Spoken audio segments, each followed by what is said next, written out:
smiley face.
What are you doing with 75,000 points, Lantis? Lantis, I don't like that idea. Lantis? Lantis? I don't like it. Me not like it. Oh, God. I don't like where this is going. This is how horrible things happen. I'm scared. I'm scared. Why do we do such things? Hello, Diclonius. How are you? Oh, you're welcome. You're welcome. How's everyone doing? Oh, man. You guys. Tonight's episode. It's going to be unhinged. We're going off the rails. It's going to be scary because, well, it's two people. Oh, shit. 15 minutes off of Arlis's interview. Look at him go. It started already. It's already started. Oh, where's my pineapple hat? Where is it? Wait. Oh, crap. I got to bring it up. Hold on. Hold on. I have it. I have it. There it is. A moment. I have to. Oh, I've got to move it. I forgot I got to move it. Actually, that's okay. I will move myself. I will move myself. Hello, everybody. I'm not going to actually take 15 minutes off. I'm not going to take 15 minutes off. I'm not going to do it. I'm not crazy. God, this is content. I'm not going to do it. But I had you thinking I was. That was the even funnier part. Hello, everybody. Thank you so much for tuning in. This is twitch.tv/PizzaMaid. I am the head maid in charge here at PizzaMaid. It is a pleasure to serve you. It is Tuesday, June 10th, the year of your Lord, 2025. If this is your first time on the channel, first and foremost, hello, hello. Oh, I mean, I can actually, I mean, it's a bit, but it doesn't have to be a bit, Arlis. It could be real. It could be real, Arlis. If this is your first time here on the channel, thank you guys so much for tuning in. My name is PizzaMaid. I am a Phantasy Star content creator here on Twitch. Whether it be the JRPGs, the online iterations, or games heavily inspired to pay homage to Phantasy Star, if they exist, I love to play them, and that also includes fan-made games, as well as anything sci-fi, fantasy, under the sun. I usually like to give them a shot. So if this is your first time here on the channel, thank you so much for tuning in. You guys are coming in on a very special episode. This episode is already, we're going off the rails. I'm not even on the interview yet, but it's going to go off the rails. So I'm going to tell you guys why. One, we have an amazing guest joining us today. If you guys type in !Arlis, that is this month's guest for Margarita's Happy Hour. Arlisbloxer is an amazing content creator on Twitch, an amazing video editor, the creator of the pineapple hat, and a myriad of other things under his belt. If you know Arlis, you know that Arlis is very, very fun, very, very entertaining individual. But if you know Arlis and I in the same voice chat, it's pure chaos. And couple that with the fact that he had a whole bag of gummy worms and I have orange pineapple juice. So it's the two of us in voice chat with sugar. This is going to be the most unhinged interview I think I've ever done.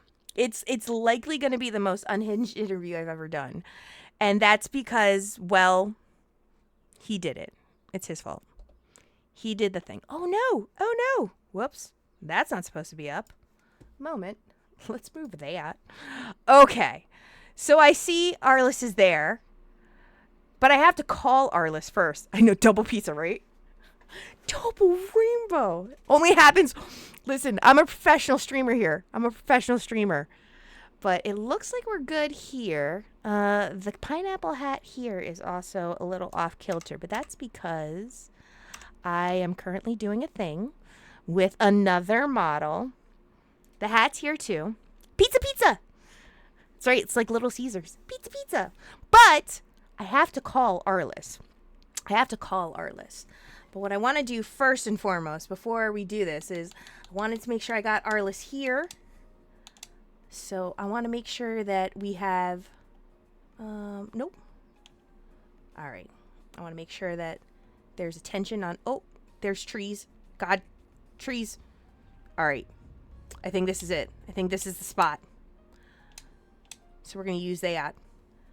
But I also have to go and get back in the chair. Nope, that's not the one I want. Get back in the chair. Nope, also not the one I want. Nope, still not the one I want. Guys, this is a very important thing. This is one of the key points of the interview. Is the right food in front of you. Oh God. Oh no. No, I don't want that either. I want pizza. Okay. Oh no. Uh-oh. There we go. All right. We're good now. We're gonna get just a little. I want to make sure that I got Arlis in view. Nope, not that far. All right. Nope. All right. I think this is it. This is the spot. There we go. That's what I wanted. T. I was going to say, is it X or Y? I couldn't remember. Because I know Y, I think, changes. Oh, no. It's Y. That's on me. Oh, that's embarrassing. Oh, there's a steak, too. Look at that. Look at all the things. Amu rice. There we go. I want to make sure I'm leaning into Arlis before we get this started. I had it and I lost it. Sam, it's all your fault. Okay, we're good now.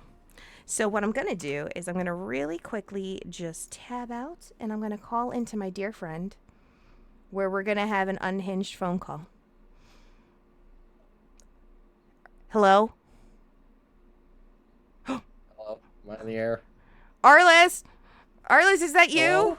Arlis? I don't know. Oh, God. Who did it? How did that happen? Was that you? What do you mean? Was it you? What was me? It was you? Okay. I just want to make sure I know. What was me? What was me? Oh, no! I am being accused of things I wasn't aware of. Never mind, it wasn't you. It's still doing the alerts. Every time someone subscribes, I keep getting alerts going off. I thought it was you. I'm sorry, I thought it was you and I was wrong. We're fine. Oh, wait, Lantis actually... Damn it, Lantis, you and I had the same idea. Why would you guys do that? I was gonna play the penguin song, then be like, what do you mean I didn't play it? And then wait until like the end of the stream to say, oh yeah, by the way, I did play that earlier. Oh, so you want... So, okay, so that's how you lose 30 minutes on an interview. That's how you lose 30 minutes. And we haven't even started.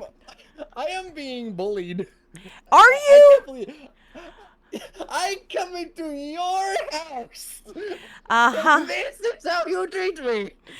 Listen, okay? Listen here. One, I have to be tabbed out of the game so I can scroll through the questions. I just realized that. Let's start there. Two, I have to give thanks. Thank you so much, Lintus Fake Grayfield. And also, it's a dusk. Hello. You guys, if you're just tuning in, we are just starting this interview with the amazing and talented Arlisbloxer. Arlis, thank you so much for being on the show. Do you know that you are the 13th guest? Yes, and I'm pretty sure by Kingdom Hearts rules that makes me the Keyblade's chosen one. Comey, can you confirm that if you're here? I was gonna say, just check the lore. I don't think so. I don't think so. I was thinking more along the lines that you would be like the copy pasta guest of all our guests, like the 13th. Maybe not copy pasta. What am I thinking of? I don't know. I don't know what I was thinking of. But you're our 13th guest. I have no idea. Thank you so much for tuning in. Oh god, thank you for that. Hold on a minute. The back of my chair just decided to fall down. You guys, God damn it. when I told you this was going to be an unhinged interview, I meant every word of it. Every word. Only chaos starts from here. Everything about this interview is going to be chaotic. I am the chosen one. My chair no longer clicking. Oh no. Why is my chair no longer clicking? So how low to the ground are you right now? Listen, I didn't do that. Floor? Oh, you're on the floor? That's better. Alright, hold on. I think I got it. Did I get it? Maybe. We got it! We're good. You're saying we're good. I had to wait for like the third click apparently and I couldn't hear it. Oh. Anyways, hello! He's so low he can parachute out of Snake's butt. No. He's back up again. You're back up to 4? Joke's on you, Dusk. I hate snakes. Do you hate snakes? Really? Like I hate spiders? Except for the solid kind. Okay, that was I had a delayed response on that one. An absolutely delayed response. And hey, J-Thud, how are you? So you guys for coming and joining, thank you for tuning in. This is episode 13 of Margarita's Happy Hour. We are officially starting now. And all the professional scuffs aside, we are starting with our special guest, Arlisbloxer. If you want to learn more about Arlis, there is a special command currently in the channel right now. Type in !Arlis, and you will be directed to check out both his Twitch channel as well as his YouTube channel. So, excuse me, please feel free to go check them out at your leisure. Go support if you're not already following. And Arlis, thank you for joining us today. How are you? I've got a whole bunch of sugar in me. I'm hydrated like crazy, and I am ready to make this one of the most chaotic episodes of Margarita's Happy Hour ever. Yeah, I think... I even dressed fancy for it. As you can see, I'm not in my usual attire. Now, see, this is PSO2 New Genesis Margarita and base PSO2. I didn't make a margarita for base PSO2. I didn't use any of the old stuff. I used only the new stuff. So she looks a little more modern compared to Alice. She looks a little more modern. I just got a notification saying that Saiyan199 has followed me. Thank you for the follow. Aw, thank you so much, Saiyan. I appreciate it. See, this is the reason we do this channel, is to bring exposure to other people within the community who also love Phantasy Star. Oh shit. PK Culture. Having special guest Arlis. Thank you. When are you playing Earthbound? Hi, PK Coltrane. Thank you so much. Let me also give you a shout out. Or if there is a mod currently in chat, if I could get a shout out for PK Coltrane, that would be phenomenal. No garlic bread on the side. Disappointed. Listen, they don't give us garlic bread in base PSO2. We're not worthy. We're not as worthy. Yeah, no. Franca is more worried about cooking with Deeg eyeball lids than making garlic bread, apparently. Yeah, I mean, this is the most. Yeah, it's a Phantasy Star Online thing. They're just like, oh, we'll give them all pizza, but no garlic bread. It's very unfortunate. But thank you so much, PK Coltrane, for the subscription at Tier 1. I'm going to give you a quick shout out real fast. Now, Arlis, if you would be so kind, if you could explain. Oh, no, that's not what I wanted to do. Oh my God, this is great. If you would be so kind to explain to folks who you are and introduce yourself and what you enjoy doing. For starters, my name is Arlisbloxer05. I'm a Canadian content creator and Twitch streamer with ADHD from the 2000s that specializes in doing whatever I want, whenever I feel like it. I've caused both iterations of the iconic pineapple hat. Speaking of which, before I forget, let me just make sure you're wearing that. Yes, good, fantastic, all is right with the cosmos. I've edited various things for different content creators. I mod games sometimes. Some examples include Super Smash Bros. Ultimate, where I'm part of the very prolific group called the Purple Enjoyers. The U is silent, or censored. If you've paid to the Smash modding scene, then you may have seen one of, or both, of the modding directs that were made. And I've also done a little bit of Guilty Gear Strive modding, which one of these days, when I can redeem it, we gotta play Strive again, especially since a lot more characters had come out since the last time we did a session of that. Also, I'll say this right now ahead of time. I'm sorry if I give overly long answers. If any of you have seen my streams, you know I can ramble on and on in regards to like a single topic. I'll try not to ramble like crazy, but don't be surprised if I do. If I interject at any point, you'll know that I'll be pushing towards the next question. So don't even worry about it. You're fine. You're all Gucci. Yeah. You're Gucci here. But I don't think you have to worry about that. Again, it's going to be casual conversation amongst friends. So now, speaking of Guilty Gear Strive, I was curious to ask, Giovanna has a skin. Yes. Is the skin ready yet?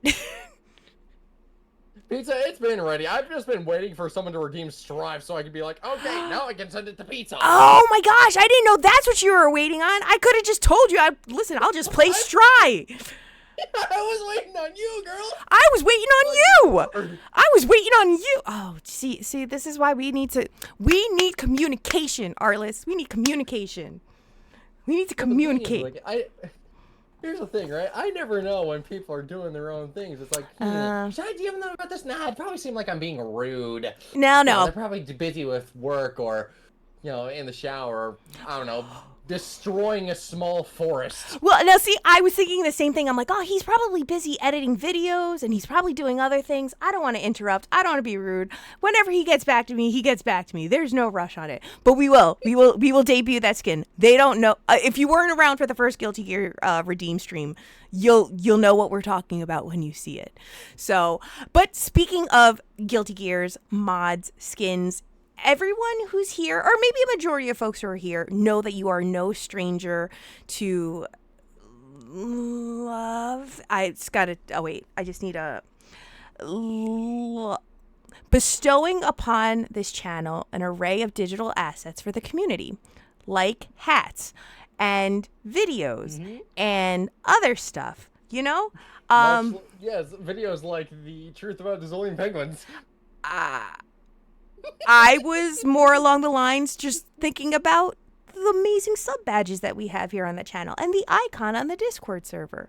I'm actually curious though, because I think one of the things that really kind of gravitated me towards you is, one, you have a very magnetic personality. You're somebody that is just fun to be around. You have a good positive energy, and I always enjoy getting to converse with you because it feels like you're very open-minded and objective to all walks of life, which I think is one of the greatest qualities about you.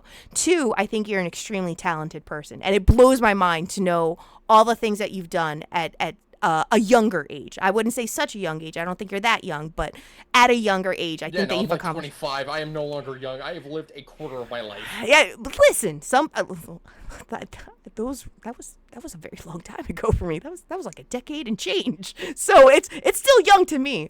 But I am curious to ask where the spark of inspiration came for you to dive into the world of digital art. And did you receive any type of formal training, or was a lot of this self-taught? Well, the thing is, it is all self-taught. See, from like a very young age, like I'm talking 4, aka the year I gained sentience, I always had an affinity for technology growing up, especially since like I was exposed to it at the perfect time during the early 2000s when, like home and educational computing was just hitting its apex, not the bird. And I was also on some of the best computers ever at the time. The original Apple G3 iMacs, the ones with the colored backs. Those ones. Oh, those were so good. Yeah, for those who have not seen those, look them up. They are some of the most beautiful machines ever made. Oh, I see Alucard thighs. Oh, I see.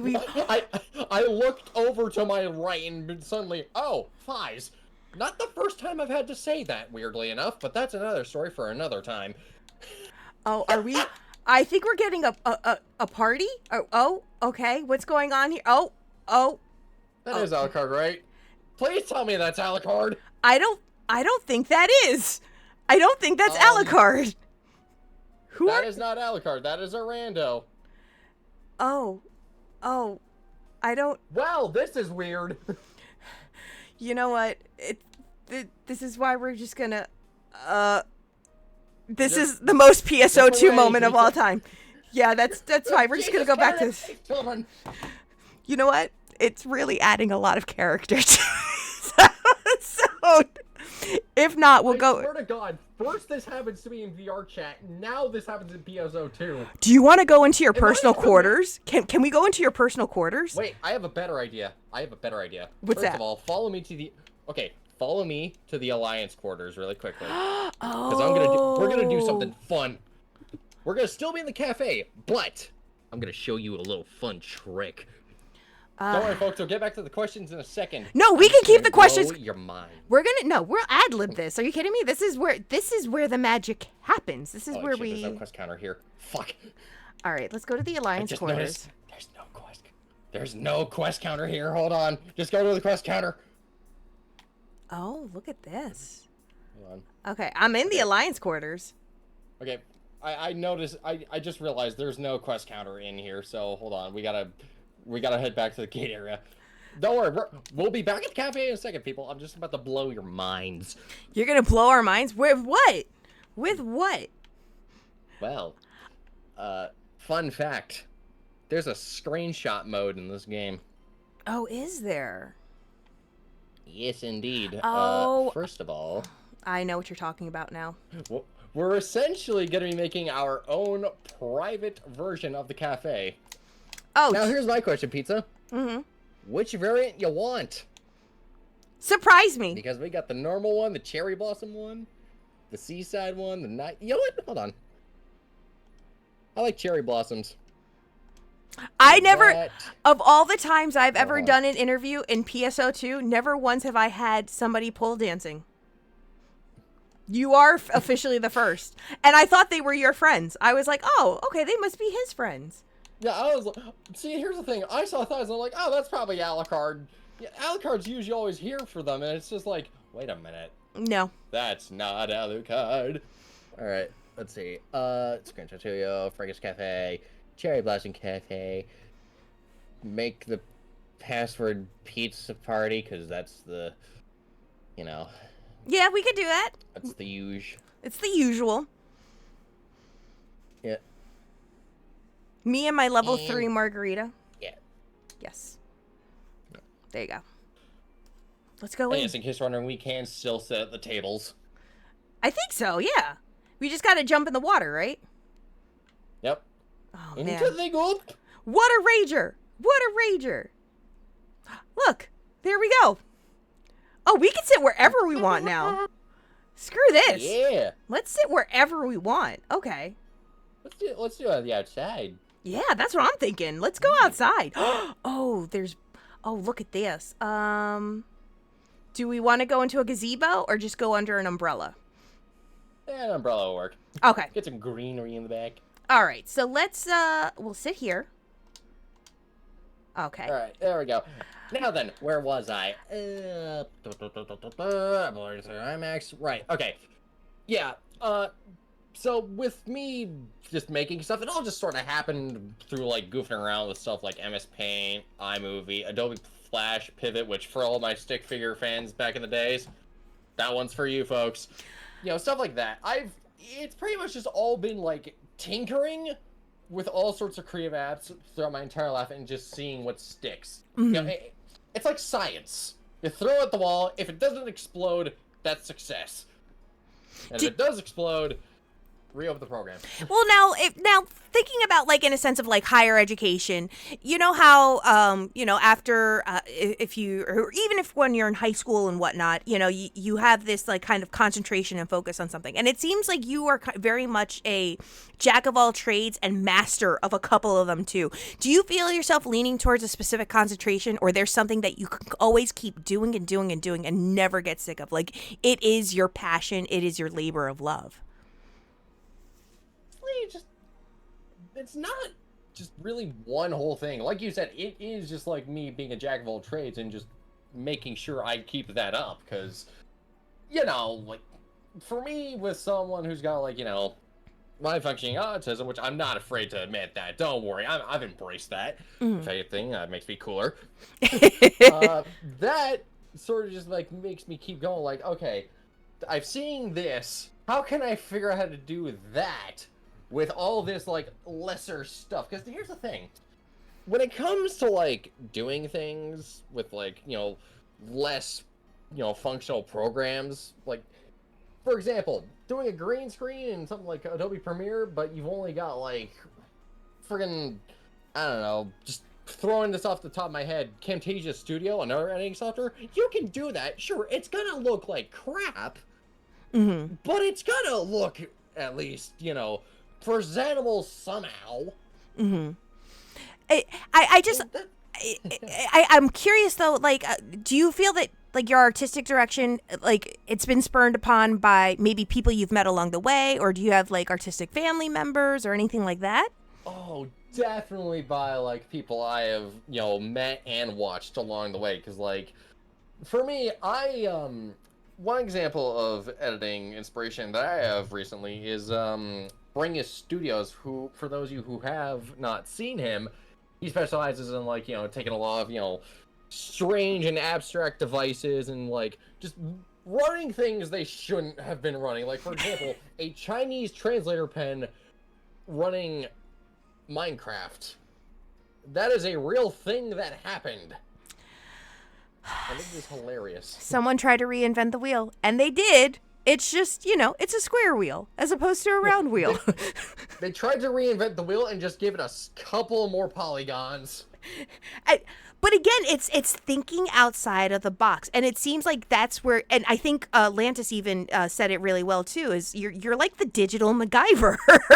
If you are given a paper clip and like floss and one software program, you can make something out of it.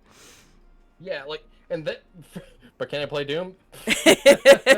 A pregnancy test could run Doom. That's a real thing, by the way. Clear Blue, or I'm just asking for a friend. If it's got a processor. I have questions after this episode that I need to inquire about that. I'm just curious. Just out of curiosity. It's the laws of the internet, right? When you get something that has a processor, the two following questions must be answered. 1, can it run Doom? And 2, can it play Bad Apple? Oh. It's kind of like the old internet question of, but can it run Crysis? Yeah. Half-Life 3 confirmed. Half-Life 3 confirmed. All on a Clear Blue test. Right there. Half-Life 3 confirmed. We already got Half-Life 3. It was called Half-Life Alyx. And it was on VR, which... Honestly, going back to Lantis calling me the digital MacGyver, that is very much true, especially considering my VR headset, which, oh my god, that is just an entire, like, you know how people will tinker with cars to no end? That is me with my VR setup. Like, I have spent probably the amount that a single Vive tracker has, would cost, Canadian-wise, just to get everything of my, like, all my VR stuff set up. Just, all the trackers, the controllers, the headset, the thing that goes on top of my headset so I can get positional tracking. It is a mess. I love it. And I think Dusk is right. I feel like we need a visual. I hope that we one day see this on stream. Like, are there any plans? Hold on. I can actually send an image right now because I have it saved on my thing. Hold on. Can you send it via Discord? Where did I put it? Yeah, I can send it via Discord. All right, hold on. Put it in Discord in the general lobby. And folks, head on over to the Discord if you want to see it. Go check it out. Go take a look-see into it. Hold on. Where did I put it? Ah, here it is. I can't tab out and see it, but I'm going to visualize it elsewhere. Post. It's like, yeah, we could always put it in post. But yeah, it is. Going back to like the original question, it is always just like, it's always just been a result of me being bored one day and be like, wonder what I could do. It's all just been boredom and basically just refining my skills as a result. Because it's kind of like, learning a skateboard, Like, you try to pull off all these tricks and you don't succeed at first. If anything, you fall on your face more often than a baby. But eventually you'll get there. You'll do a kickflip, you'll pop an ollie, even though popping an ollie is like the easiest thing to do. You just put one foot on the back and then it's just like, woo, done.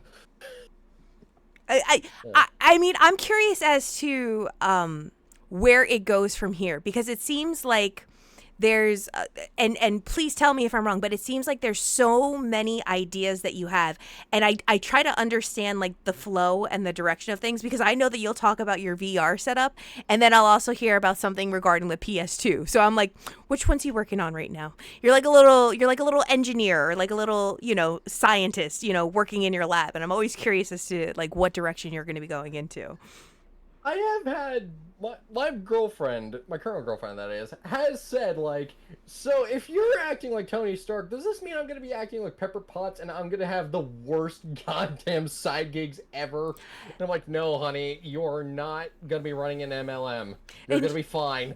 And she's not gonna be Gwyneth Paltrow. She'll be better than that. Don't even stress. Don't stress it. You don't have to worry about owning a company called Goop.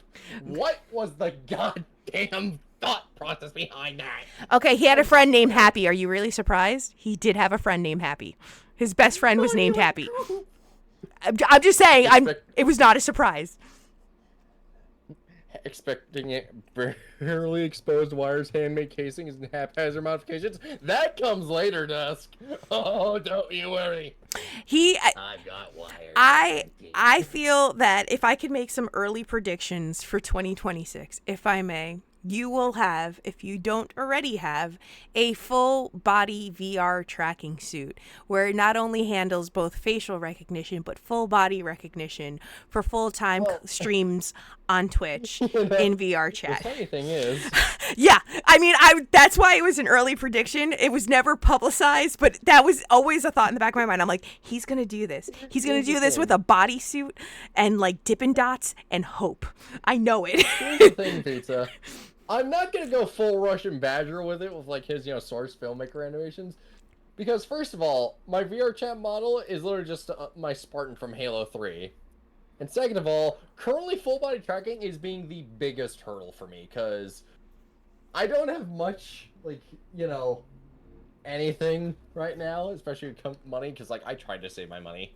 I don't like spending money. It feels like I'm cutting a piece of like fine steak that I have to ration out for the winter.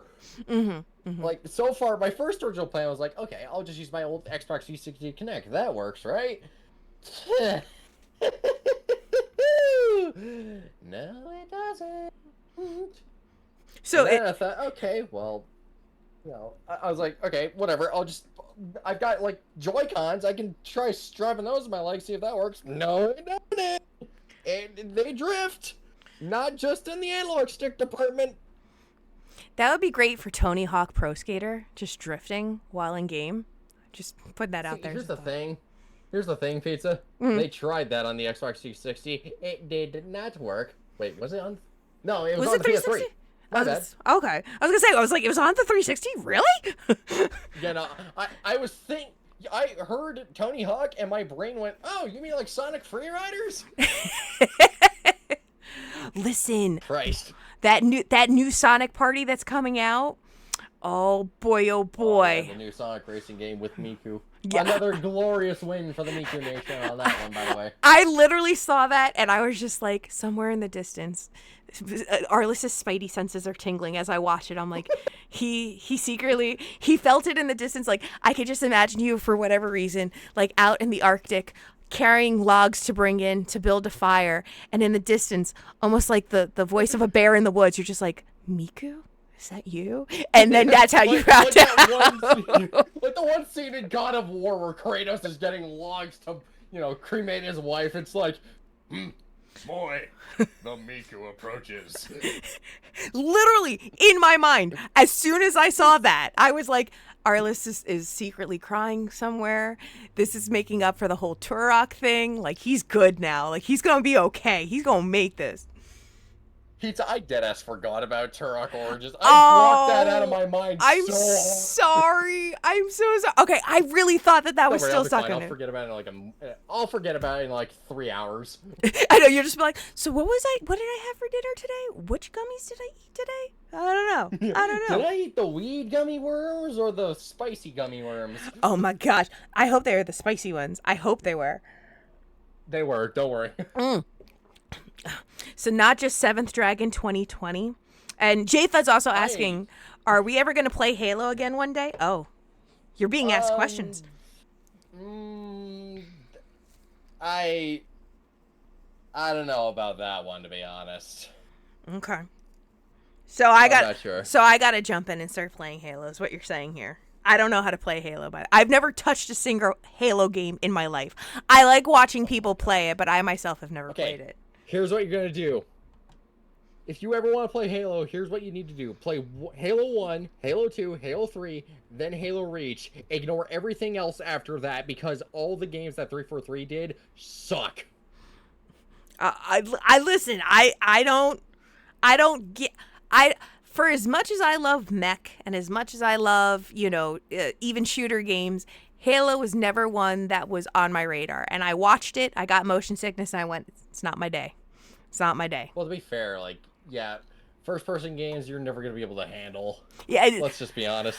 Even, sadly, as I can't believe I have to say this, but even Minecraft and VR chat, you're not going to be able to handle. I can't watch Minecraft because it has a third-person. No, I can't watch Minecraft videos. Like, YouTube videos of Minecraft get me sick. There's no way. There's no chance. There's no chance. Yeah, you would definitely not like VR then. You put the headset on. So here's the irony of it all. The only VR game that I've ever played that I've not gotten sick with is Beat Saber. I can play Beat Saber.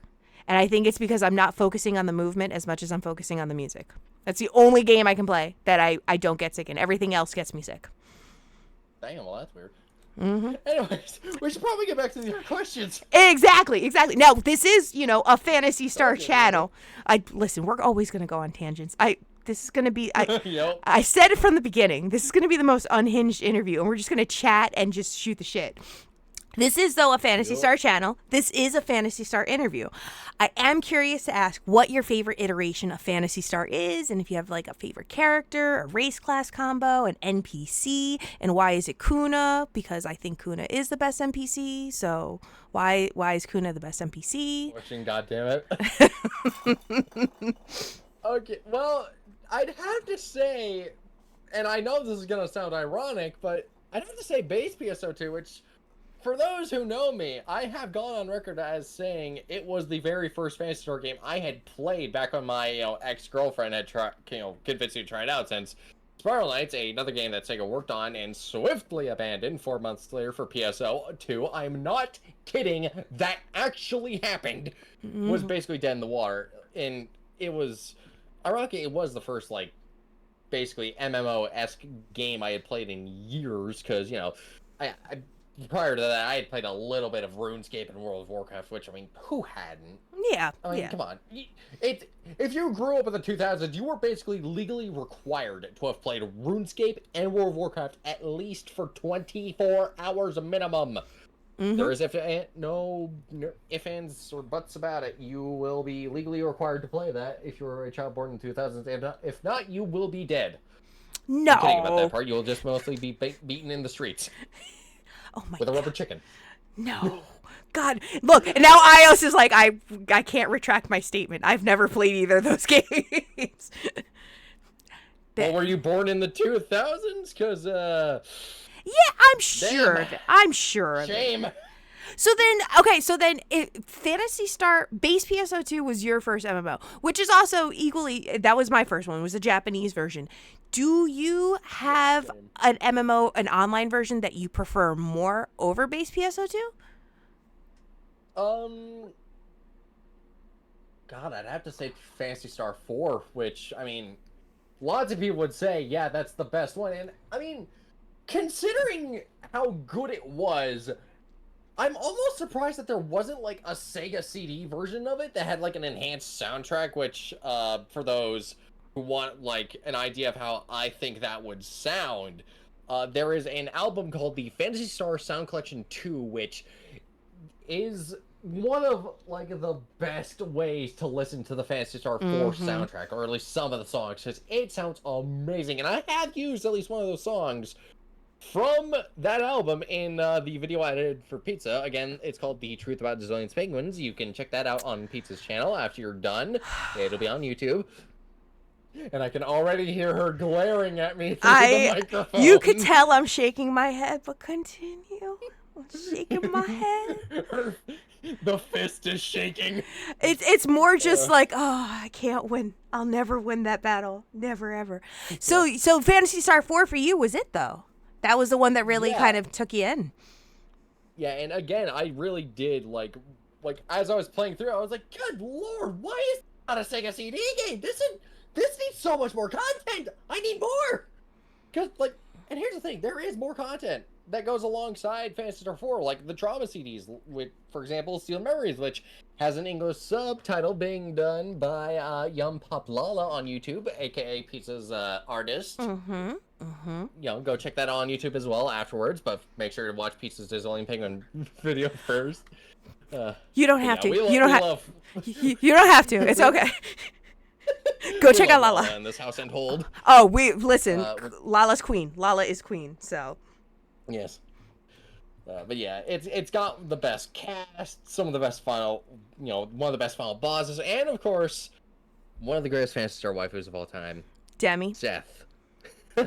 I don't know if I can agree with that. Just does something for me. I'm kidding, of course. It is also Demi. It's got to be My Demi. second favorite would be Rika. So you are a Rika. Okay, here's the thing, and I'm going to ask you this question. Listen, I am weak for cat girls and girls with pink hair. Combine the two, I'm dead. Okay. Fuck.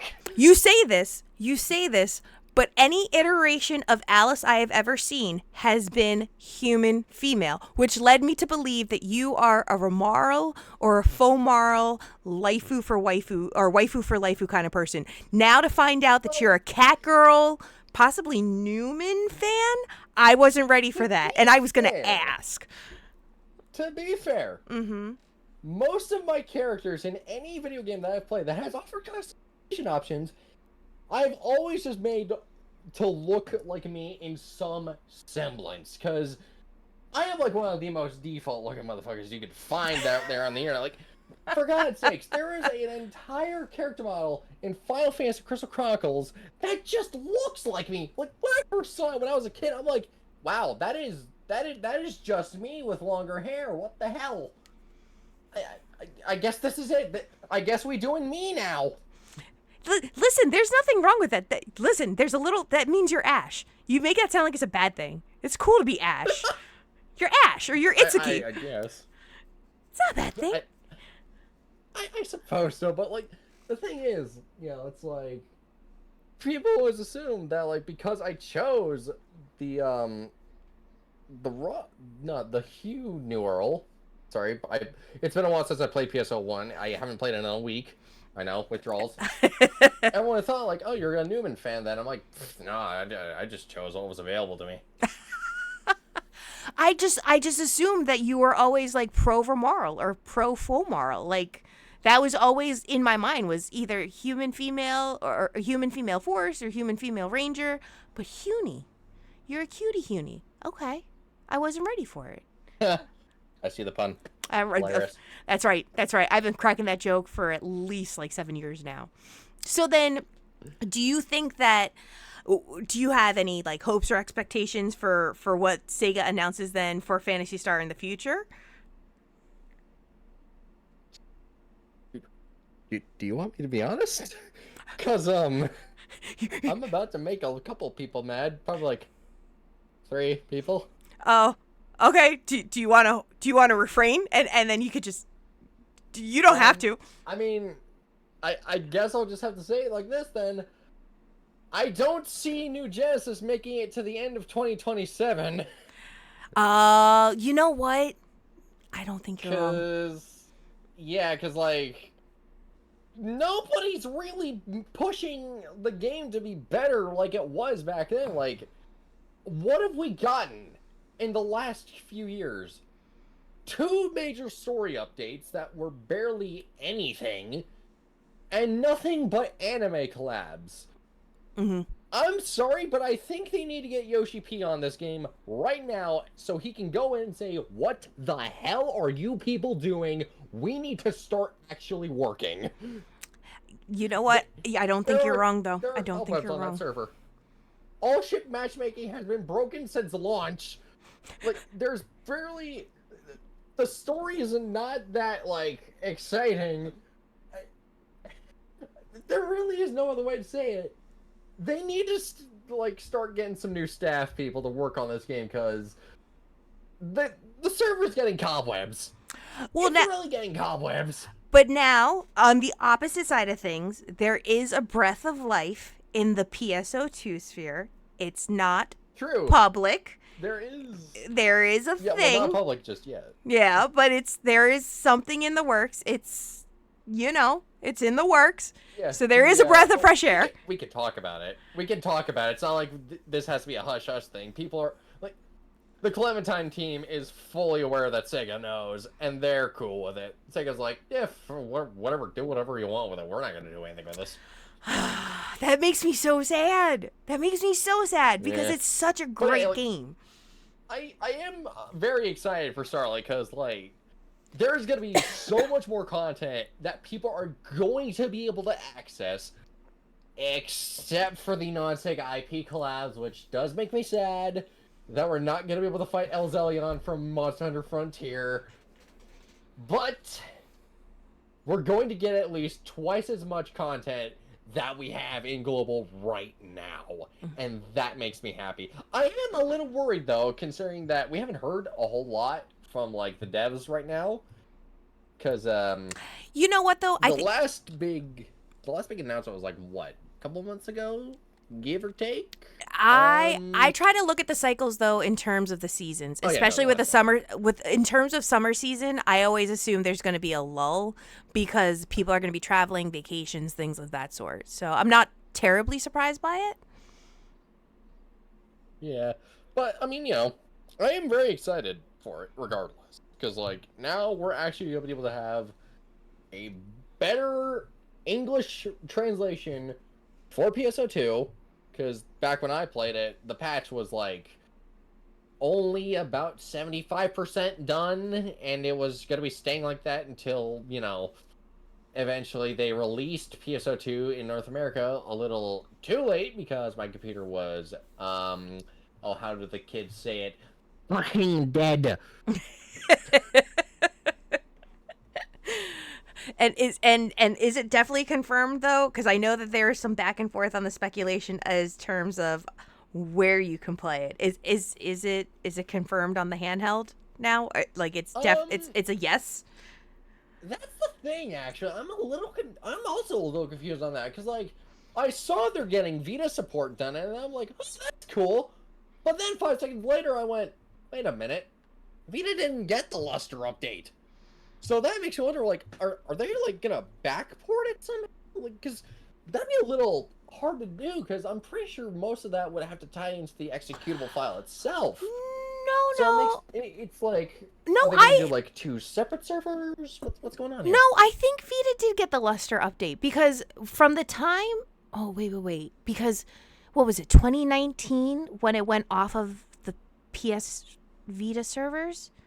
It might have, because it would, if there is a Twal in Hero, I think Luster is a possibility. I'm pretty sure Luster was on Vita.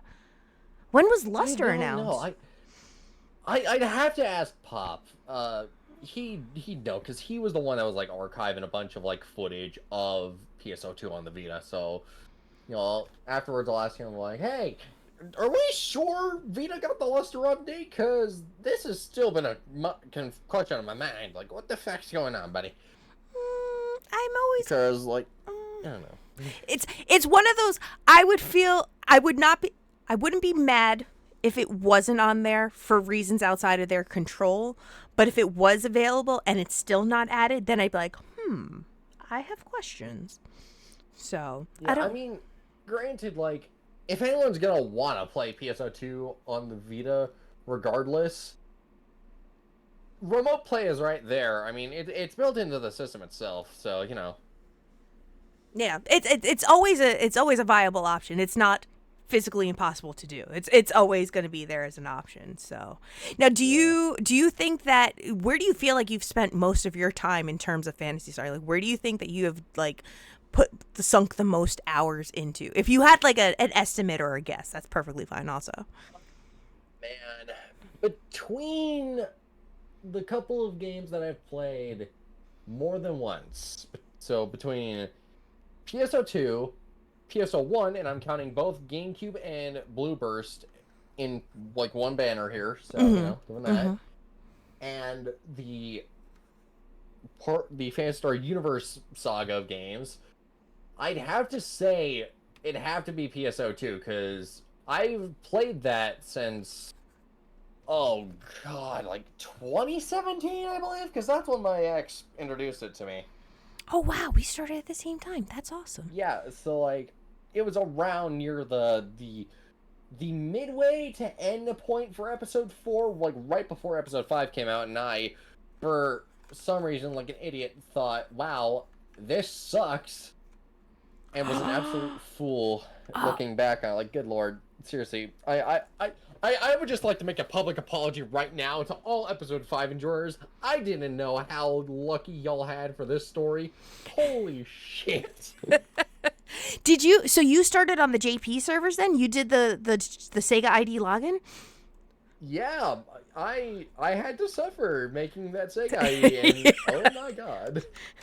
And here's the thing, right? Discord, actually, wait, was it 2017? It would have to have been 2017 because it didn't come stateside till 2020. Yeah, It but was like, here's the thing. Discord wasn't around back in 2017. Well, actually, no, it was. Hold on. Oh god, no, it'd have to be earlier than 2017. It had to be like in 2015 then. Oh, you started before Oh, I did then. Oh, Arlis. Oh god. Because like, here's the thing. I thought it was 2017 based on like when I found the images, but then I remembered, wait, no. That was a year after Discord had come out, and when I was like, hey guys, I found some old images off my old hard drive. Oh god, yeah, okay, hold on. When did episode 5 come out again? Episode 5. Oh god, no. Episode 5 came out 26. Hold on. It had to have been 2016 because I think 2017 was when I started. And wait, Etoile got introduced. Wait, yeah. Episode 5 came out right at like 2017, so Okay. wait, Because I started playing in 2017, and that was around the time of Etoile. So Discord was like 2015. Yeah, but that was like before everybody gave a damn about it, because you know we were all still using Skype back then. Which, yeah, I had to make a Sega ID with my ex helping me over a Skype call, and if you all remember how the crap that was. The hiragana captcha. That hiragana captcha really broke me as a person. Listen, I think I know my Sega ID password rather than like my personal banking information. I think like I know it better. I'm like, I'll never forget it. I ain't changing it. I ain't changing a damn thing. Do you think then that PSO2 in a lot of ways with other like outlets and other avenues and fandoms and things that you enjoy, do you think that it carries a big strong like inspiration for you for like maybe the characters you create or the stories you want to weave? For sure. Like, here's the thing. PSO2 has like, it's always scratched like that mecha style aesthetic of mine that has been fueled by so much stuff I watched growing up, like, you know, Gundam Wing, Ghost in the Shell, you remember Tsunami Starter Pack. Like, it is, like, just, when I first saw it, I'm like, oh my god, this looks like something I would have watched in the 2000s, yes. I quickly fell in love with how just everything looked. Like, it was just amazing. And like, yeah, like, you know, going through like all the storyline, looking up the extra lore, you know, the amount that, you know, comes out that is available to us, like, it has like made me think like, okay, what about everything? Like, surely all of society can't just be in one single fleet. Surely there's got to be like, you know, colony planets for, you know, other people to live on. The entire universe just can't be barren wastelands. Like, there's got to be like more stuff, and you know, it makes me think like, okay, well, how would I write this then? How would, you know, what would these characters do in that situation? You know, like, how did we lose like all the extra members of the Council of Six prior to everybody else? Like, you know. Wait, does this mean Alice has lore? Something. Does Alice have lore then? Well, I'm still writing it, but yeah. Oh, everybody has lore on their PSO2 characters, and I still have yet. Okay, can you divulge a little? Can you share whatever you feel comfortable sharing? Well, first of all, I want to just mention this right now. It has gone past just like one or two characters. No. It has gone to at least 30 characters. I am practically writing an entire extra episode at this point. And it's like, oh god. But you didn't create these 30 characters. You just wrote about them and created them in your mind. Like, you didn't actually make them in-game, right? Well, right? I made designs for them. I made designs and I've shared them in the server before. I've seen a couple of them. I know about Pom Pom. I do. I know about Pom Pom, but and her sisters. But you don't have like 30 slots of characters in PSO2, right? And they are all filled. You think you have the money for that? Well, listen, I had to ask that question. I was like, I'm assuming you're just using one rotating, you know, open character slot. I was just curious because I was like, technically, yeah. I'm not even using like an actual character slot at all. I'm using like a modified version of the NGS character creator benchmark program. Oh, it's a good benchmark.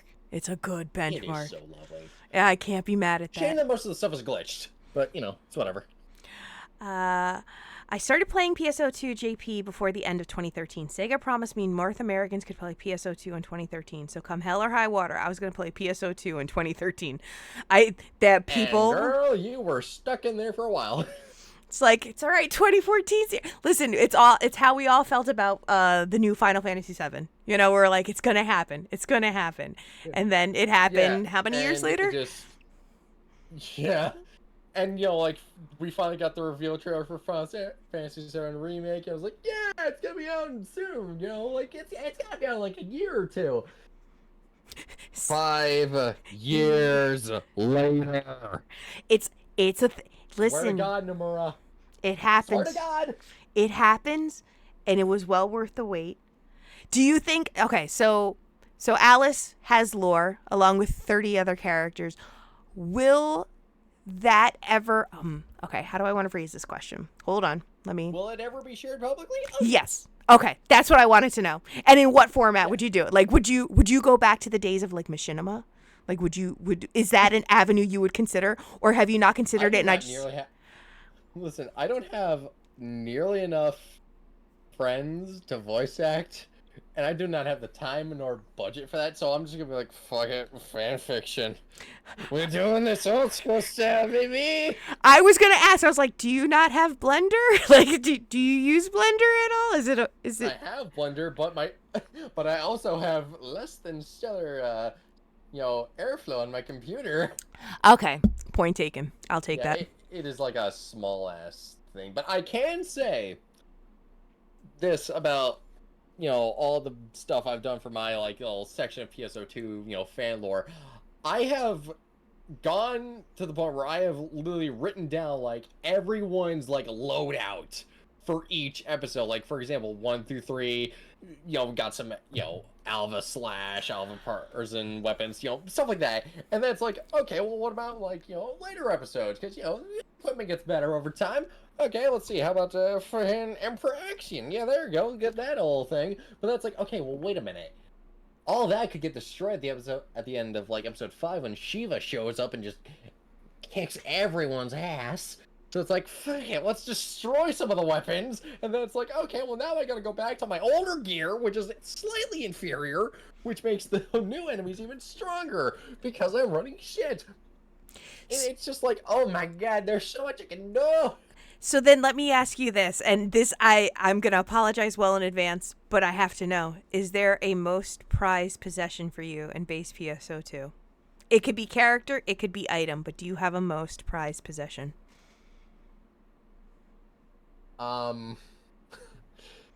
Okay. First of all, do not judge me when I say this. Oh no. This is an open space. This is a safe space. This is not I'm not asking you to not judge me. I'm asking everyone else. Oh. This. Oh, okay. All right. You know the boob attachment? Oh my The one that god, everyone I'm spends done. all I'm that done. money on. I got that from a scratch ticket in New Genesis, just at random.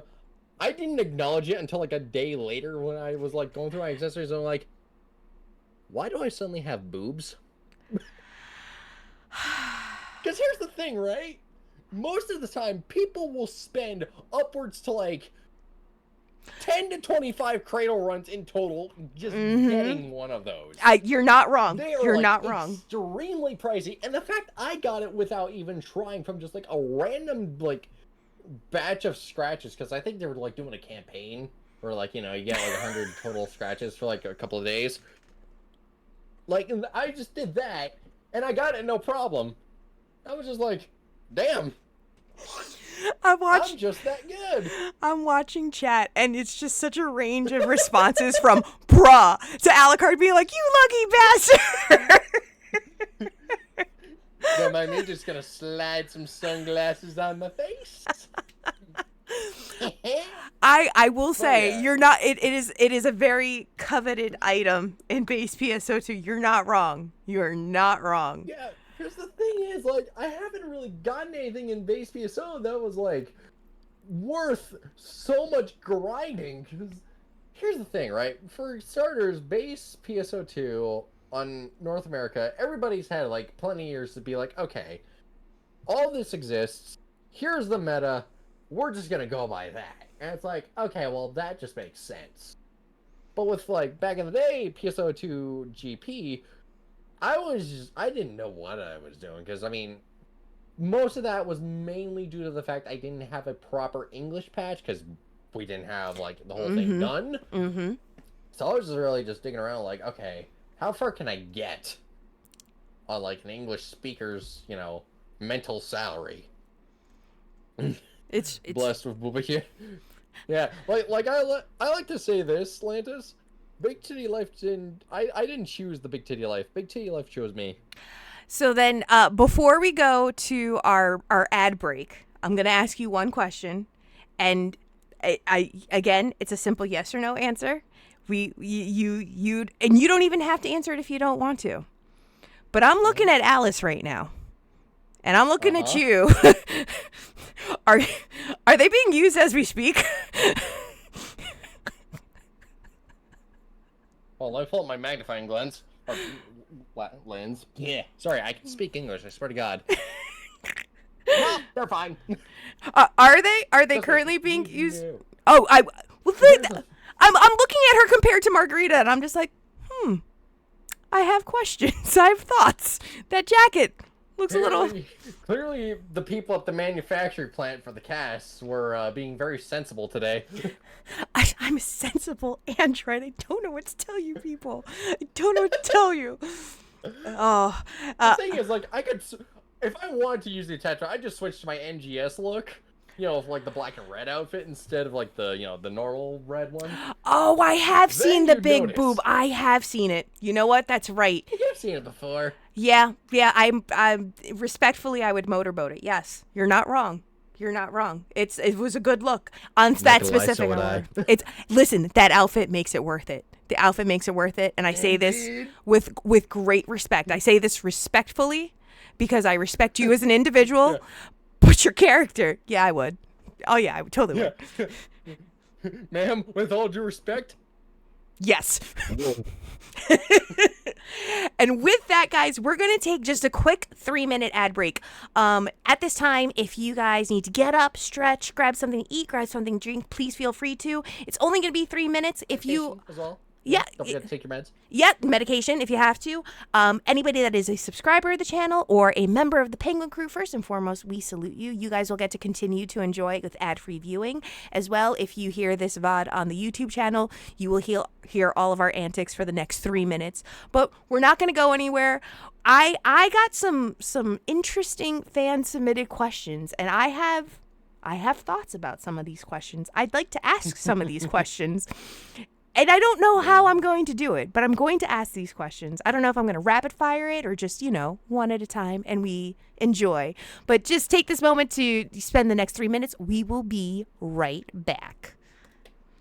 I will take that stretch as well, saying thank you very much. Oh man, I've got questions now. I've got so many questions, Arlis. Welcome, ladies and gentlemen, to the sub-only / VOD watchers section of the video. Thanks for coming. This is where all the secret stuff happens. If you're a subscriber of the channel, you can hear all of the little banter that goes on. But you can see all of this on the VOD, I promise. I am going to be respectful because you did get some submitted questions from the Penguin Crew. And as much as it pains me... I will admit, I didn't look at what questions they were, up until today, because I was like, okay, I want this to be a surprise. I want to, know when it happens.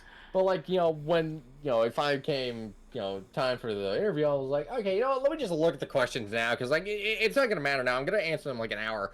Oh my god, there's some good ones. There is Holy some shit, these are good. And I think a lot of the questions that I already asked you in the first half of it, I think have already been covered in a couple of the last questions. So I feel like it's okay to ask you these questions. I think these are good questions to know. I still have to ask about the wheels. Because I don't remember the wheels. But we're gonna ask some questions, and I know Lantis submitted some questions. I'm not looking forward to those questions, so you don't have to answer them if you don't want to, but I'll ask you them out of respect. I'm gonna answer you don't want to answer them. You don't want to answer them. Yes, I do. But yeah, but there's see, how did you discover the Phantasy Star series? Now I know. Now I know the truth about that, which is actually very surprising. Well, actually, I didn't even answer that. Well, technically, I didn't discover it from PSO2 at first. It had happened long ago. In fact, I can probably answer this one right now. So, okay. Yeah, okay, so this... I had discovered the Phantasy Star series back in, 2008 if I'm right? Yeah, I think 2008. I had gotten a copy of Sonic Adventure 2 Battle on the GameCube for my birthday, because we didn't have our Xbox 360 anymore after my older brother moved out, so I couldn't get Sonic Unleashed, which had just come out that year, and we certainly did not have the money for a PS3, so that was out of the question.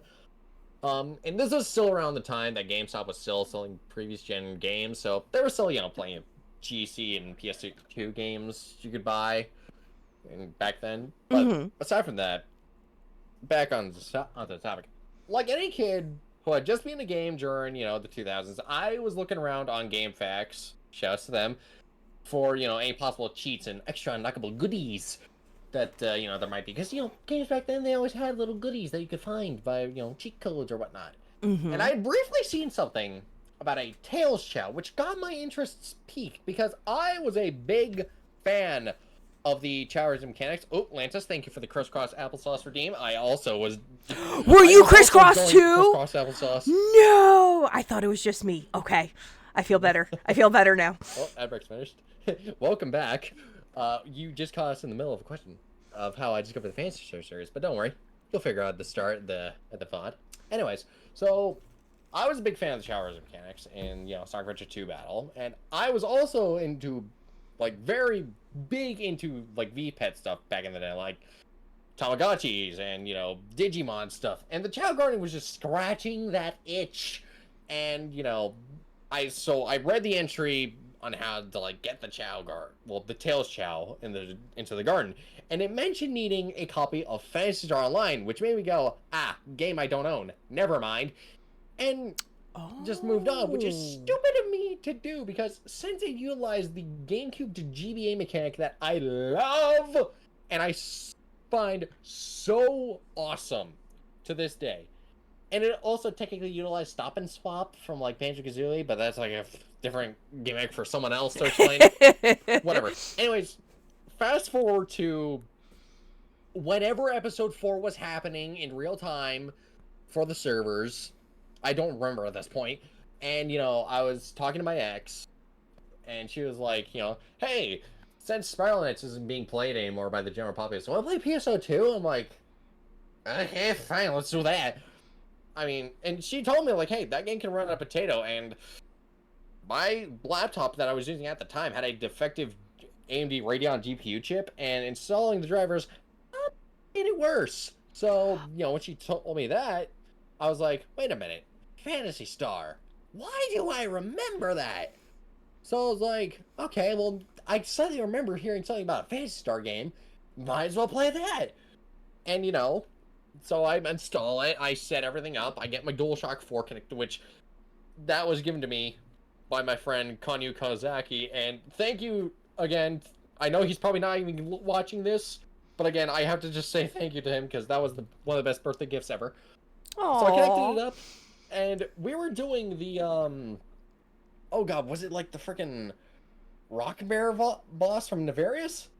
Yeah. Oh, yes. yes. We were doing that, and the combat reminded me so much of Kingdom Hearts 2 and Devil May Cry, which I had both loved both of those games back in the day, and I was like, oh my god, the combat is so good, I need to play more.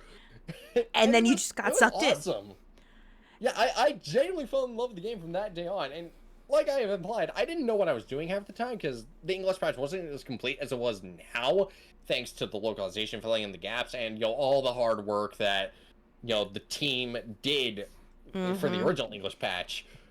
And it was just so fun. And, after that, I was like, okay, well, like, if this is, like, what the Phantasy Star series has to offer, I gotta see what the other games are like. So, I go down the list. I'm like, okay, there's that Phantasy Star Online game that I remember reading on GameFAQs back in the day, but then I was like, oh my god, wait, there's more. There's, like, an entry on the Xbox 360. There's a bunch on the PSP. So I get those, and it's like, oh my god! I started playing stuff like Portable 2 and later Infinities once the English patch dropped, because that was basically just like a big update for the game. Oh, yeah. And then, Universe, when I learned apparently we had a copy in storage, which was ironic considering my Xbox is now in storage.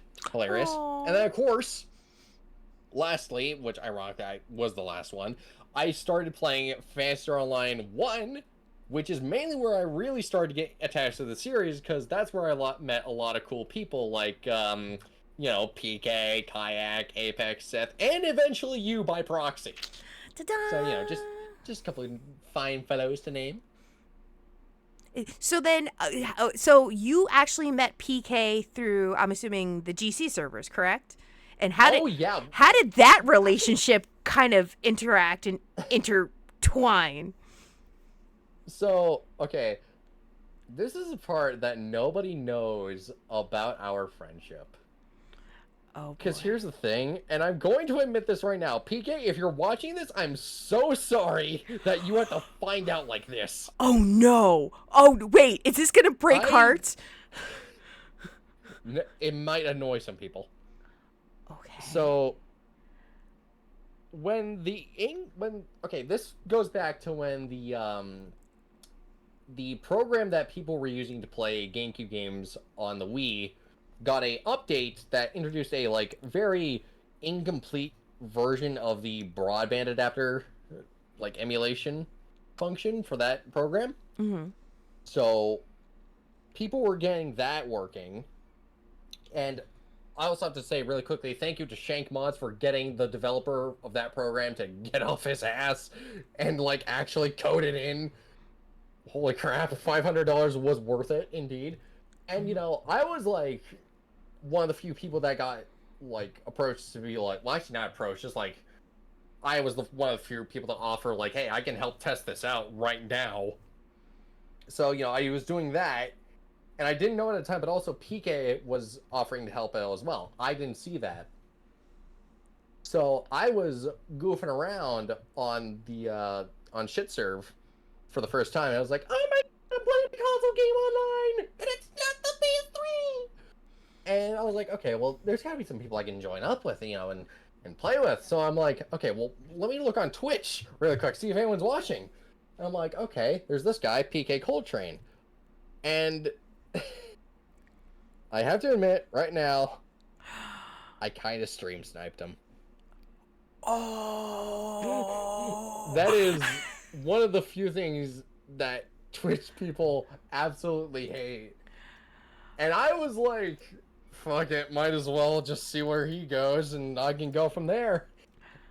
Ironically, somehow that ended up sparking a friendship to this day that I'm so incredibly thankful for.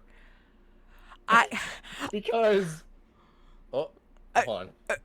No, go ahead, go still ahead. here? I'm here. Okay, I'm good. here. I was like, she hasn't made any noises in a couple of minutes. She usually does that. Because I had a Poggers face, and I had to put the Poggers emotes in the chat. That's how I was like, you stream sniped PK. You stream sniped The him. woman is flabbergasted. You've left the Latina speechless. Congratulations. I claim the record. But yeah, like, I know I shouldn't have stream sniped him, but like, it was the first time I had connected to PSO on like a console online before. I was like, okay, I gotta find like someone to play it with. And now PK was testing it out, and this was like before he has his current setup. Like back when he was still doing everything on his laptop, and he still had that shitty microphone, which you can. I do have some footage of that in the highlights video I made for his birthday. And we did like one session. He was like, "Yeah, it was fun. Good work." I was like, "Okay." I saw he had Discord, joined that, and from there on, yeah, we became bros. You know what though? Which I didn't expect. Well, of all the people though that you're gonna stream snipe, I feel like PK Coltrane is a legit blessing. Because he's just one of those people that is just so warm and so inviting, and he's very much like, this is everyone's table kind of deal. So I feel like if you're gonna do that, he is ideally like one of the best people to do that with, and he does. He's a great person to have as a friend. It's true. Yeah, he is. Because like when I started having some problems on like my old setup, when like suddenly my old capture card was making my computer blue screen, which I didn't realize until it happened, because for whatever reason the way it did the video input was somehow making it so that blue screens of death don't show up until after the fact. I was like, okay, I got a bad capture card.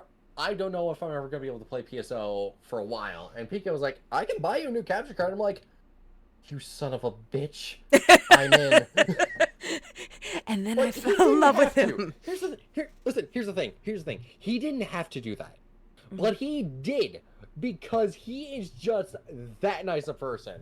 Mm-hmm. And I do not take him for granted, especially now that, like, he has offered, like, well, actually, I offered to edit some videos for him, but he's, like, kept it up consistently, like, hey, if you want, I can pay you to edit videos. And I'm like, oh, you son of a bitch! I'm in again! Like, the man is just that nice, and I am absolutely fucking so blessed and honored to have him as like one of my friends. Like, dude, PK, if you're watching this after the fact, thank you, bro. You have helped me get me out of a slump during one of the worst years of my life, and having you as a friend has been one of the greatest privileges ever. Thank you, bro. I will agree to that. But I also think, though, and I don't want to speak on PK's behalf, but I do want to speak on my own behalf. I think one of the reasons that PK is so generous and so giving to help you out, and it's very much the same motivation that I have as well, is that you are and I've said this a myriad of times, both publicly and privately to other people, I think you are an extremely extremely talented individual. And I could see you making this your life's work. And if I could find a way to endorse that in any way, shape, or form, I will, which is why I let you have the creative freedoms that I let you have, because you are a very rare talent in that what you create, it draws people in, and it's by just your creations. And when you see people like that, you don't want to stunt their growth. You want to help nurture it. And I think that's something that PK saw in you, much like myself and much like, your other friends. We want to see you succeed because we know your potential. And we hope that you know your potential and your value and your worth. That's why people are like, no, let me pay you for this. You do not have to do this for free. We support you. But you support, we have to take care of each other sometimes. Let us take care of you. So I think that's an important thing. And I hope you never, ever forget that. And that's why I'm like always so surprised that people pay me so much money. Because like, here's the thing, I grew up poor. I'm just gonna say that right now. We did not, and honestly, let's be real here. We still do not have a whole lot of money to like work with. We don't have like the greatest living situation, especially me. Like, with the way that my brain is wired up, I would find normal jobs to be just so grating on my mental health. So being able to do what I love and get paid for it, that is like probably what everyone has strived for years. And yet people have just been like, fuck it, I'll just take this job and suffer mentally for like the rest of my life and not realize it until eventually one day where I'm looking in the mirror and I just realize, oh God, I'm a husk.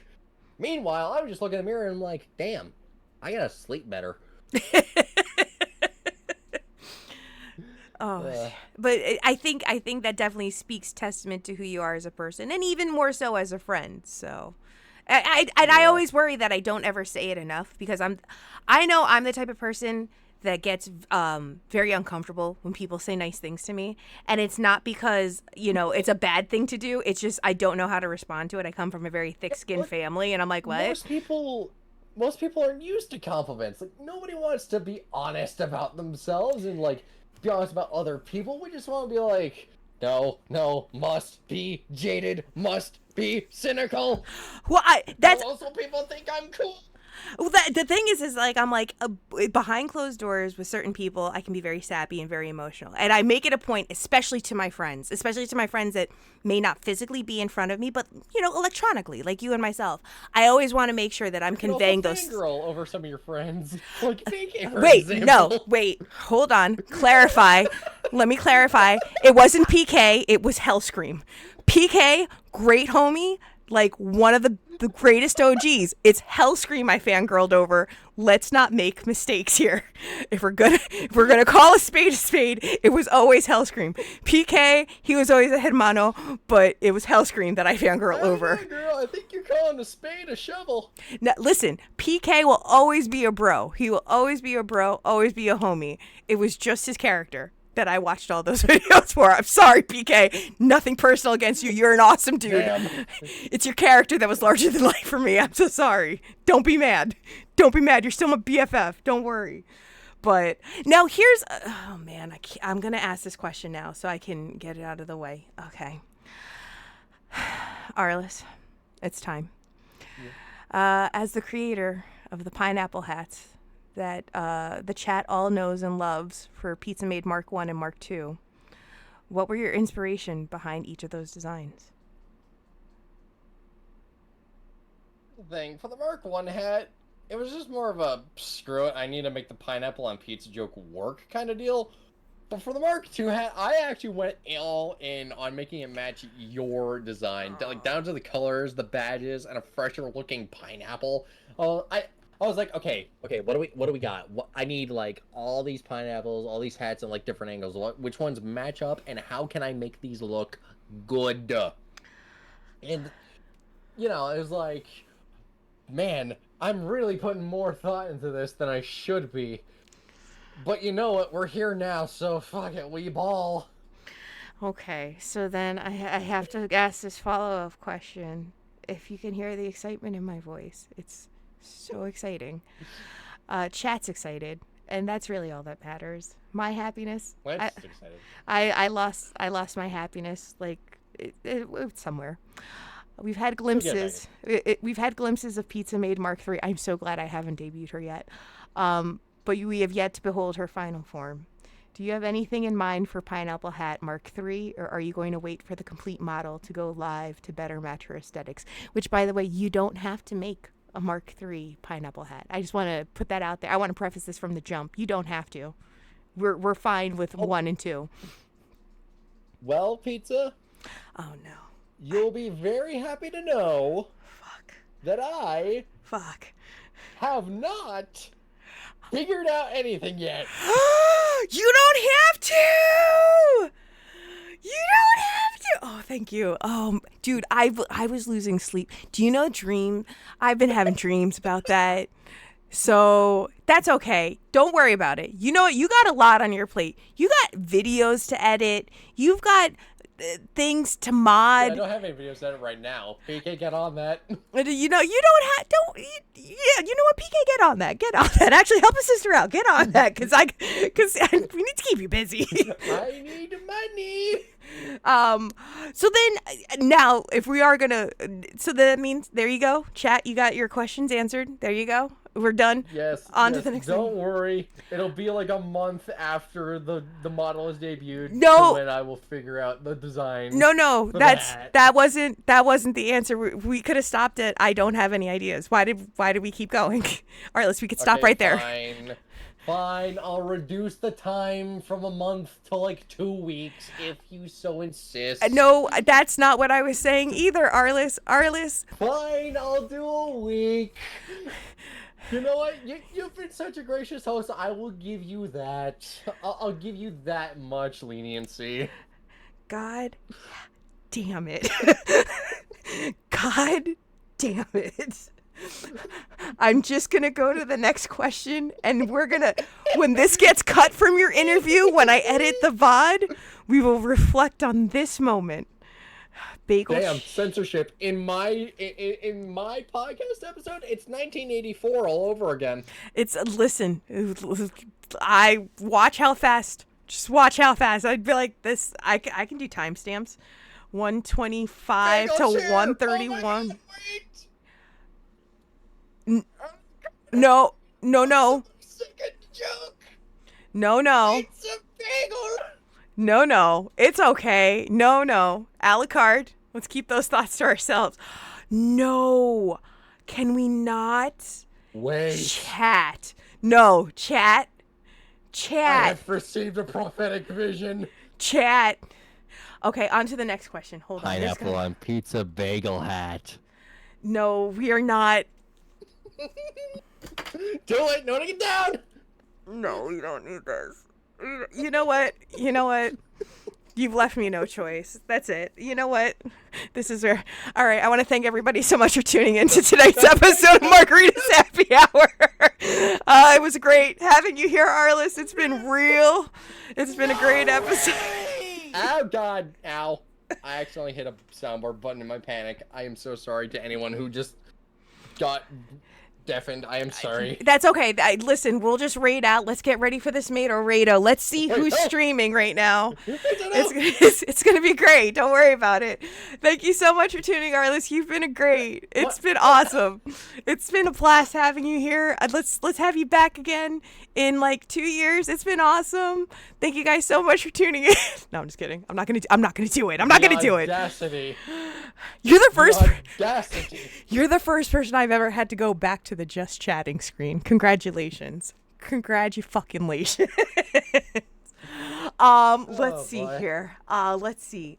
Oh, there's some good questions in here. You know what? Here's a good one. Here's one that I'm actually very curious about. Is there anything you want to achieve in your content creation career? Oh, man. That is... Hold on. Let me scroll down in my notes for that one. I suppose it'd have to be a more consistent audience. I don't know. I'm just happy enough just playing games and putting, stuff out there on the air for folks to enjoy. And if I can build an audience for that, then that's a cool bonus, because I don't want to end up, like, being someone who streams to over 12k people on the internet with a chat that goes about at like Mach screw you 1000, because at that point there's no point in having a chat box at all. Mm-hmm. Because, you know, I want the kind of audience to be like, I don't want to use the word cozy, because I genuinely hate when people describe their audience like that. They're people, not underwear. For God's sakes, come on. They are not Fruit of the Loom. They are Jerry. They're Mike. They're Inigo Montoya. You know, Well, they got names. But I think it's meant in the context of the and I don't want to use the word relationship. I always try to be very important about using the word relationship, but it's about the connection that's formed between the streamer and the viewers. I don't think necessarily cozy is a bad thing. I think it's more explaining the ambiance and the mood. So I don't necessarily see a negative connotation to it, but I can understand what you're saying where, you know, they're people, not underwear. I do get that concept. Although now I'm just going to imagine everyone's underwear. You're all boxer briefs as far as I'm concerned. Damn. Like, you know, I suppose I'd want to try to have, like, my streams be, like, the equivalent of, like, a community center. You know, a spot where mostly everyone knows each other, gets along well, can keep up a coherent conversation with both the streamer and other chat members, and, you know, just have a good time. Something like that. You know? So, like, kind of like, honestly, to use an example, your chat. Us. I want my audience to be like us. Mm-hmm. Pure chaos, but, you know, very laid back and chill. Something like that. Here, can I just throw this idea out there? This is, and this is not even a question. This is my own personal suggestion. I'm going to throw it out there. You could throw it right back at me. What if you made your stream like a Digimon training center, like a Pokemon gym? And you just had people where you could chat about all the things that you want and just, you know, bro down. And it's just a Digimon training center. I don't know why I thought of a Digimon training center, but I did. And you would have tokusatsu fans in there as well, and retro gamers in there as well, and just it being a hanging place. That's all. It is kind of funny that you brought up Digimon, because, like, earlier today I was just thinking about, like, that one scene from that one Digimon movie where, and folks, I know I'm about to get out of tangent, but just listen, y'all don't know, right? When Imperial Dramon entered Paladin mode for the first time. Oh my god, that was the peak of the series. The peak of the franchise. Because here's the thing, right? Up until then, they were getting their asses beat by the last villain from the last movie that it was connected to. Freaking Diaboromon comes back, says, like, hey, I'm back, bitches, and I'm gonna make it everyone's problem. And he literally meant that, because, like, last time, he tried to nuke all of Japan. So, like, all the new Digidestined, along with the old crew, so basically the cast from Digimon Adventures 1 and 2, like, they all come together, be like, okay, we're gonna beat the bricks off this guy, and this time we're all together, so it's gotta go just as smoothly. Especially considering the fact that at the time, they already had Omnimon. Like, they had figured out the freaking combination for DNA Digivolution.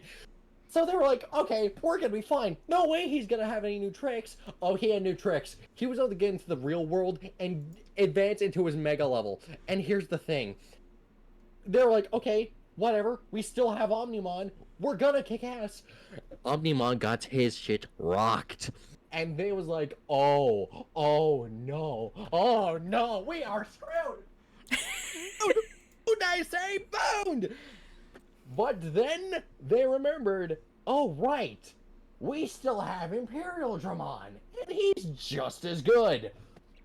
So they bust him out, and suddenly, because, you know, power of friendship and whatnot, suddenly, both the entire essence of Omnimon just, turns into a sword, and they're like, you might want to grab that. So Imperial Dramon does, and suddenly, boom.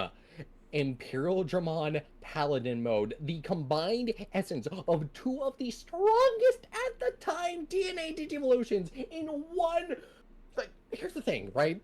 You gotta remember, when Omnimon first showed up, we were all blown away. We all thought, oh my god, this is it. This is the peak. Oh no. No. This was just the starter. This was the appetizer. The freaking little bit of steak you get before you get the rack of ribs. And oh my god, I was like freaking 8 or 6 when I first saw that clip, and I was like, oh my god, this will be the greatest thing ever for the franchise.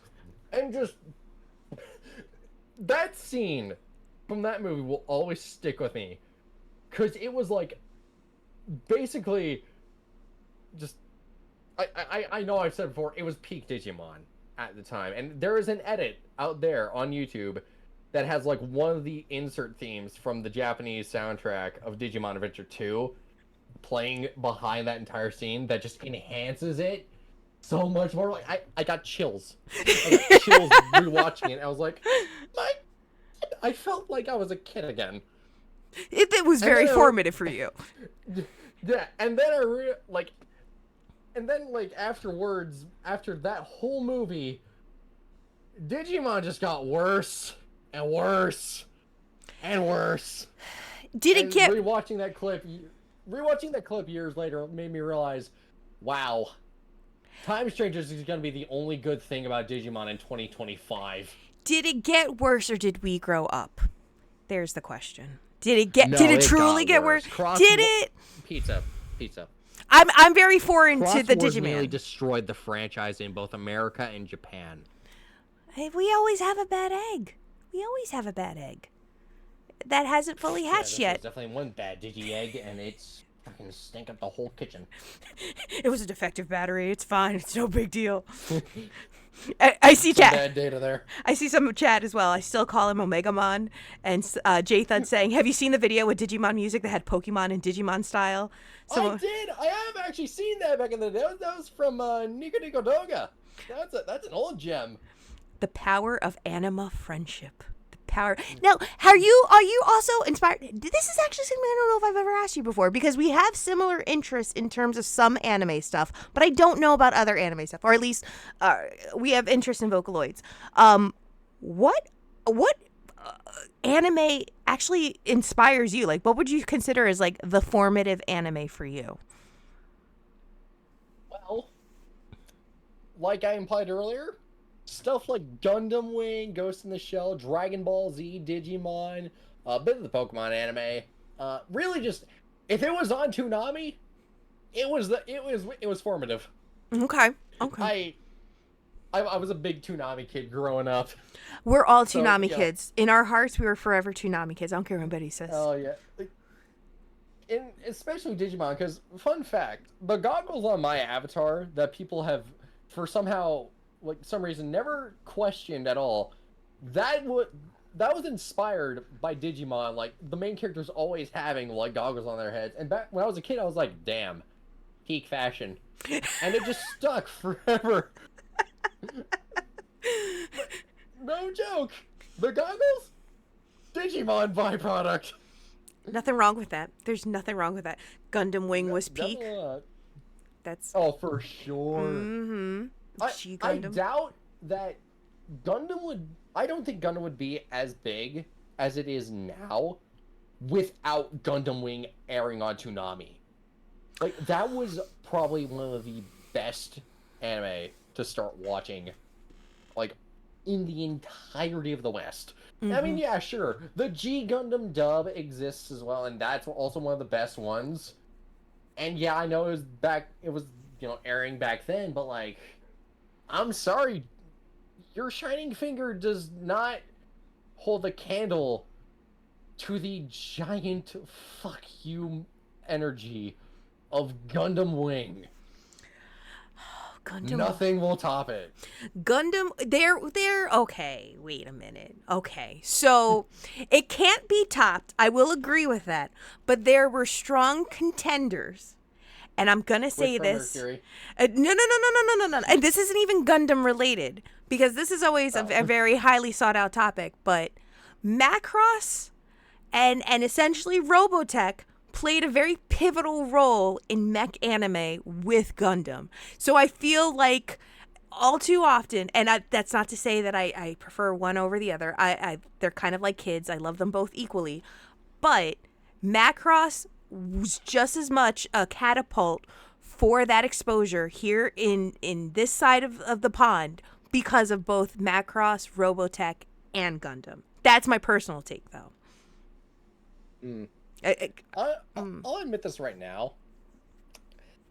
And Pizza, I know you're gonna send me to the gulag for this, but I'm already gripping the seat. I'm gripping the seat. I haven't watched Yep, that's right. I knew that was coming. Listen, idols. I'm sorry, I haven't watched much Macross. I've been meaning to, but here's the point. Here's the point that I want to make to you, and Chad, this is the point that I want to make to you too. Macross, if you love base PSO2, and if you love the story of Kuna being an idol, and I won't go any more into the story in case you haven't gone into the base PSO2 story, which what? But if you talk about Kuna soon, don't you worry. If you love Kuna and you love the live shows on Oracle, and you have not watched Macross, Jesus help you, you should go check it out, because the idol songstress trope of mech animes is what pulled me in as a kid. And I'm gonna say it right now, Franca Lee's always better than Cheryl Nome. But if you ever get the chance, please, and it doesn't have to be anytime soon, or even better, rather than working on a bagel chair or a hat, watch this instead. Check out Macross and check out oh, they're so good. You should really check out Macross. It's a great series. Doubt my abilities to multitask. I was trying to deflect. So I'm just saying, put it out. But Robotech has an inspired Final Fantasy monster. Yeah, that's because Rick chose the wrong woman. That's because Rick chose the wrong woman, and I'm still pissed about that. Lin Min May all the way. But you got to check out Macross. You got to do it, please. For my people happiness. are allowed to be idiots in choosing the wrong woman at least once.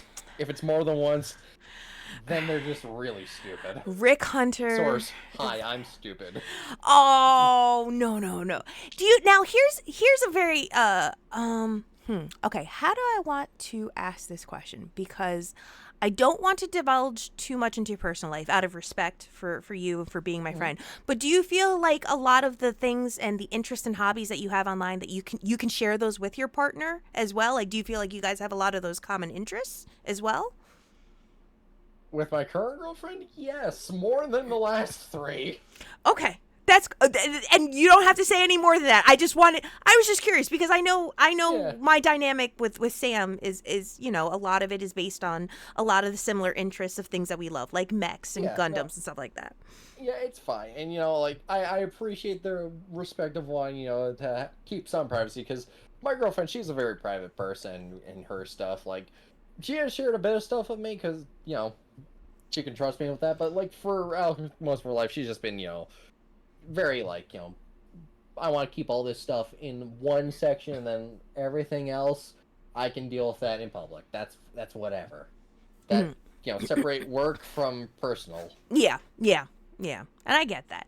But I was just curious. I was like, I imagine for all the things that you do love in terms of video games, PSO2, certain types of anime, even interest in hobbies and stuff. Actually, here's a question. What do you like to do outside of video games and stuff? Is there anything you enjoy doing? Like, do you enjoy running or, exercising? Making wheels? Okay, here's the thing, Pizza. First of all, for those wondering about the wheels, I made a wheel of what Pizza should do for exercise one day, and it came up leg day, and afterwards she said, Arlis, I am banning you from wheels for the rest of our friendship. And I was like, I've done good today. That was a really hard day on my legs. That was a real hard day on my legs on the track. But I'm just curious as to, because I know you mentioned cooking, too. You do like cooking. Yeah. Oh, yeah. Cooking is in my family's bloodline. No joke. My great-grandfather, he was actually a cook in the military, which is really interesting because I didn't realize that my family had any military background at all. Shocking, I know. He had a couple of recipes that we found eventually, and eventually my mom also got into cooking stuff, which that's kind of natural when you're a mother, but I also got into cooking because when I first got into high school, it was a whole new ball game for me. I could pick what I wanted to do. I was like, cool, awesome. Of course, I didn't realize that until, after I realized, like, oh, I've got a French class. Not again. I saw French on my schedule. I'm like, can I request a change? Because throughout my life, and I'm sorry to the French for saying this, the French Canadians, but your language is ass. Oh no! And the people who were teaching it were not helping. Oh no! Like, for some reason, I don't want to speak ill of people I no longer have to see in my life, but I'm pretty sure I smelled alcohol on their breath at least once. And when I got into high school, I saw friends. I was like, "Oh no, we ain't doing this again." And I ain't putting up with like at least 12 more years of this crap. So I was like, "Hey, can I get a class change? I don't want to do French. I'm making this sound like I'm in Final Fantasy 14." And thankfully, they're like, "Yeah, don't worry. It's like only the first month of the school year. You still got time." And I'm like, "Cool. What options do I have?" Because again, this is my first year in high school. I didn't know what I had access to. So they were taking me around like, okay, here's this class. There's workshopping. There's art. And I'm like, I do like art, but I don't want to draw. And they're like, okay, here's the foods class. I'm like, I like food. And I do eventually have to survive on my own. This might work. And from there, I enjoyed the foods class, and it was great. And somehow, I don't know how they let me do this, but for the rest of my high school curriculum, for the next 4 years or so, give or take, I had a food class every time. So I had 4 food classes in total for my entire high school life. And I was enjoying it. I was actually learning the stuff that I was actually needing to learn instead of fucking algebra or proper keyboard sitting posture. Like, seriously, I don't know how that got approved, but I can just tell that class did not last long for anyone else. And I was learning how to do stuff like like a glaze for like stuff like sausages and meat and whatnot, and other like kinds of food, about how spices make things tastier. It's like, my God, where was this when I was growing up? I could have learned all of this very early on, and I love it. And my brother was also the same way. Like, he had food classes, when he got into high school, and then he went to college for cooking, and yeah, basically, our entire family are just like foodies, but we are food forgers as well. That's not a bad thing. That's never a bad thing, because it's a great conversational topic, and it's something that is always relatable with people. Like, I tell people all the time, I'm like, there's always one thing you can have a conversation, or 2 things rather, you can always have a conversation about with someone: food and the weather. You can always talk with somebody about food. You can always talk with someone about the weather. Sports is a very strong 3, but it's a little iffy, because depending on where they are, it might be a different sport, and it may not be a sport you're knowledgeable in. So there's nothing wrong with that. Sure. There's nothing wrong with that. So then let's go. Can we talk about Kuna? Because I'm still a little I'm not mad. Right. But I just want to know, who is the best PSO2 girl, and why is it Kuna? All right, so first of all, like I said last time, I know exactly who asked this. You son of a bitch. I will get you in VR chat later tonight. I'm so happy they asked it, and now I have questions. Go on. Secondly, and also, yeah, I'd agree in saying that Kuna is best girl for a few reasons. Listen, and before I get into them, I'm sorry, Azanami fans. I know she got, like, childhood Tom girl best friend energy, but I gotta go with my girl Kuna. So, here's the thing. The first reason why Kuna is the best girl is she was literally one of the only people who try and verbally slap some sense back into everyone in episode 2 after Luther said, "Fuck it, I want those twerps eliminated. Code Abyssine," which I'm still mad about, and Luther he deserved all the ass kicking he got for that and what he did to Shion. I don't care what you say, Pizza. He a whole bitch with a capital bitch. Listen. Luther's great, but Kuna always tops Luther. I ain't mad at this. Kuna's always number 1. Sure. And listen, he may have slightly redeemed himself in episode 5, Yeah, I know, but there's just some things that can't be forgiven. No, Anyway. I will agree with that. I'll agree with that. Now, another reason why she's cool, both of her designs outside of, all her various other Isle outfits that she's had in the game, all the seasonal ones, the event ones, all those, she's kind of got like a whole angel demon thing going on. Have you ever done that? I own every outfit set of Kuna. Yes, I do know.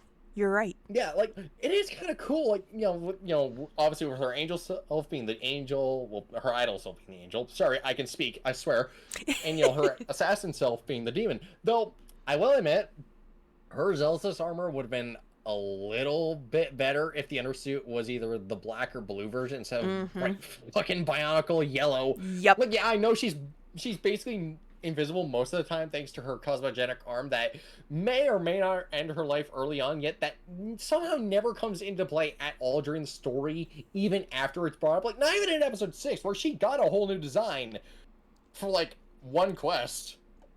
But, again, that's a personal opinion. But the primary reason I like her so much is that she's one of the best examples of a character that has two personalities, which is one of the hardest things, in my opinion, to get right when making a story. Some of the examples I've seen people bring up whenever it comes to characters like that are like, and Pizza, you're gonna love me so much after this.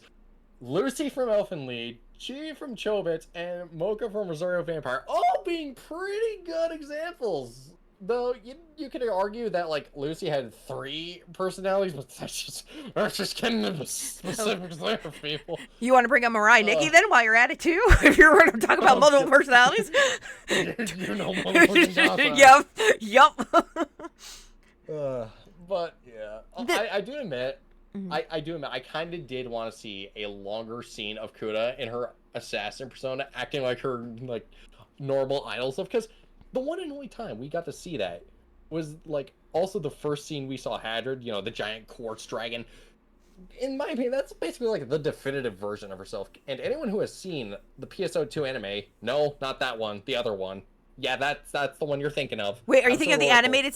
Oh, I thought you were talking about the animated series. Okay, go ahead. No, that's episode 4. I'm talking about episode Oracle.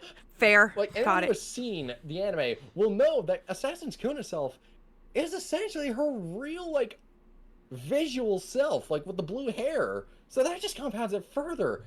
And I gotta wonder, like, going back to the whole, her cosmogenic arm maybe ending her life prematurely, that came up only once, like, early on in the story. And I thought, like, oh, okay, that's probably gonna come into play later. Episode 6 end credits later, hey, Kuna's still alive. How did that happen? I have a theory about that, though. I've had a theory about that for years. I think that was originally intended for them to kill her off, but she had gained so much popularity with the game base and the community that they're like, we have to literally just nix that idea. We can't do this. People will riot. I that's my honest opinion. Right? Here's the thing, right? Japan loves idols. VTubers are a testament to that.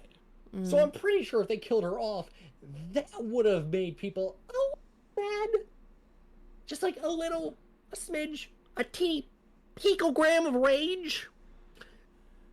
Or, and this is the more plausible theory, they straight up forgot about that. That's very possible too. Yes. Oh yeah. I mean, it's like, very real. It's very real. It's like, oh yeah, she's using a weapon that could potentially kill her. Don't think about that too hard, though. She'll be fine. She'll sleep it off. Don't worry. It's fine. He's fine. He's fine. She really is best girl, though. And I do agree that her overarching character development, compared to other characters in base PSO2, I don't think any were as fleshed out and as well thought out as I would say Kuna. That's the honest to God's truth. Yeah, I mean, I do know that other characters like, Azunami and Io and Katori? No, I mean, do people really like Katori? I mean, she sounds like Rarity and is an absolute snob. Yes, I know I just made a My Little Pony joke. This is what happens when you date a a brony girlfriend, you learn things you never needed to know. I would But you appreciate do. Echo more over Katori, personally. I care more about Echo than I do Katori. Let that say Oh something. yeah. Well, okay. Echo Listen, and Xeno. That's I right. kind of like Echo. I do Feels too. like she got her points. Oh yeah. Oh, I got know, no like, qualms with her. crazy. I don't say it as a.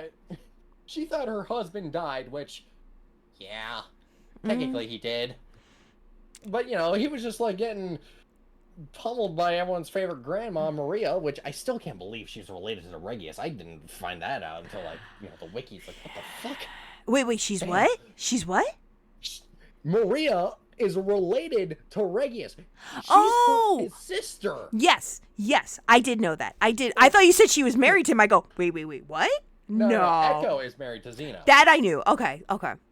Like, Echo becoming a hunter because of, like, essentially what was her midlife crisis. Because, boyfriend dead, now I have to take up the blade. I think And that's him not great. showing up till, like, near the end of episode 2 of, like, hey, check it out, now I'm Squall from Final Fantasy VIII! I'm very supportive of that story arc. I'm here for that story arc. Yes. Yeah, like, yes, please. I like Echo, and I will say, Sega, it is a crime. It is a crime that you never gave us an entire, a wedding mini arc between Echo and Xeno. That was a...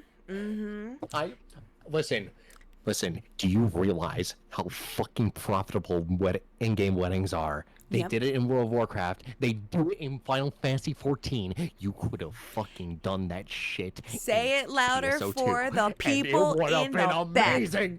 Say it. I wanted to see someone getting hit.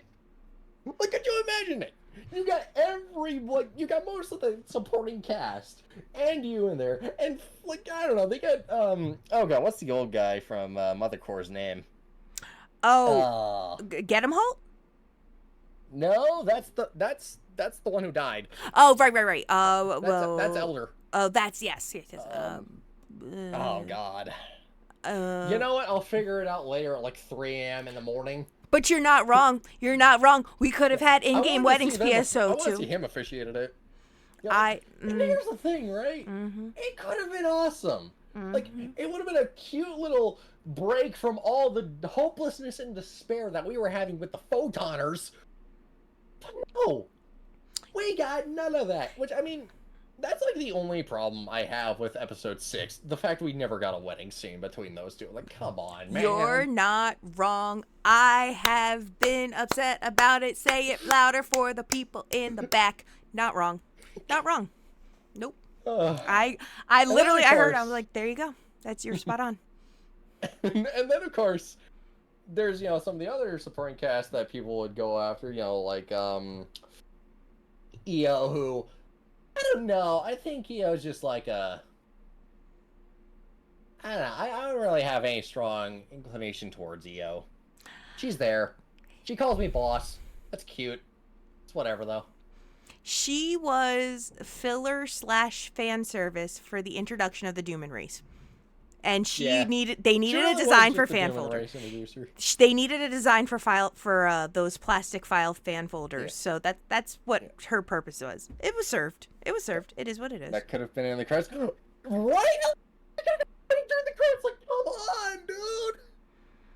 That could have been in the credits. Plenty of dress outfits in the game, and if not, freaking just make a couple new ones. We're still putting out content even after episode 6 was a little bit done. The Luster update is example of that. And the part that kills me, which, by the way, hi Renegade, how are you? The thing that kills me is, especially when base PSO2 came over to global, the AC scratches, the early AC scratches had wedding outfits. You mean to tell me you could not have tied that into the story arc of Echo and Xeno? And you mean to tell me that you couldn't have made emotes or dances out of it? All you had to do was make an additional cutscene. You mean to tell me you couldn't have done that? BS. Bullshit. And you know what?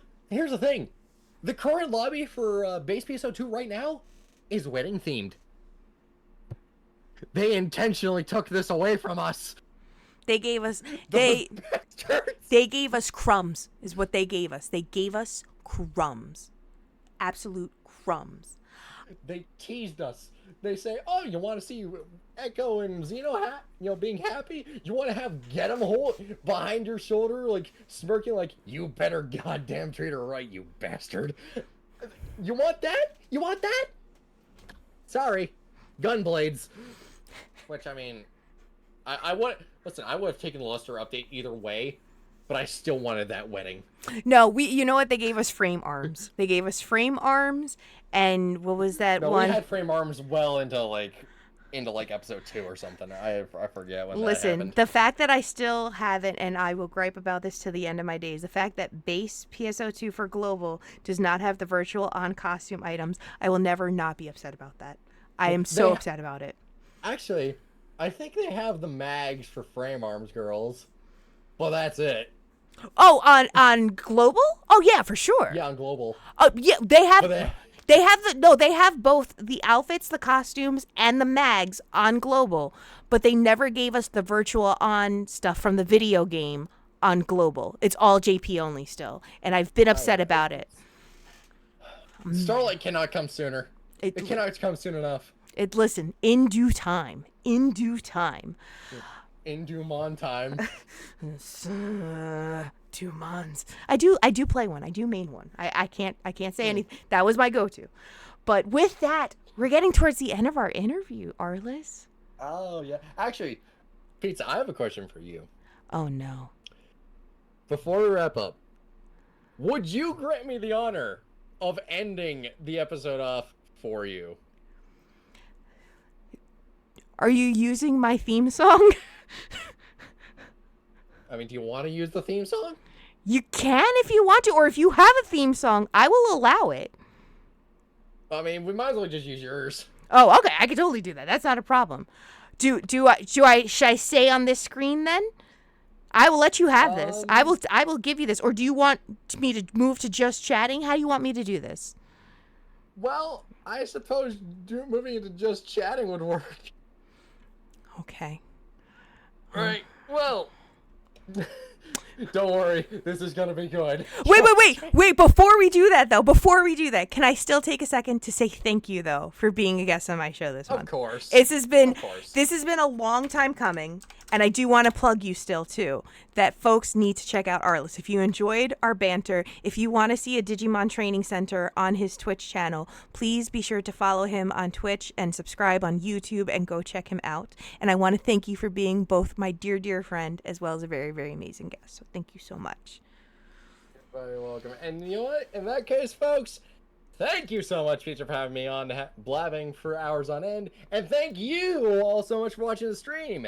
If you want to see more Pizza Made, you can check out the channels below, her YouTube and whatnot. Hit that follow button if you're watching on Twitch, and maybe even hitting that subscribe button, where not only do you support Pizza, you can get access to a veritable amount of emotes, which you can use across all of Twitch, and get a sweet little pizza right behind your name. And hey, speaking of subscribe buttons, if you're watching this on YouTube, consider hitting that subscribe button so you can get notified of new VOD uploads, and maybe hit that like button if you enjoyed the stream VOD. You can also find a link to her Blue Sky and Discord where you can interact with her more there. You know what else is probably in the description of this VOD? My stuff! If you want to catch me live, you can check me out on twitch.tv/Arlisbloxer05, where I stream what I want, whenever I want, and on YouTube, also Arlisbloxer05, where I too post stream VODs and other sorts of good videos there, like for example, me losing my mind over trying to install 3 operating systems on a Macintosh, only for it to fail. And you can also find my Blue Sky and Discord where you can interact with me more there. That being said, in case we don't see you, have a good morning, good afternoon, good evening, good night, and remember, that little android loves you very, very much. How do you not do radio? Holy shit! I'm just gonna bring you on at the end of all of my streams and be like, Arlis, I'm tired. I'll press the stop button when you're done, but I gotta go to the bathroom. You take care of business. Damn, just have me on a soundboard.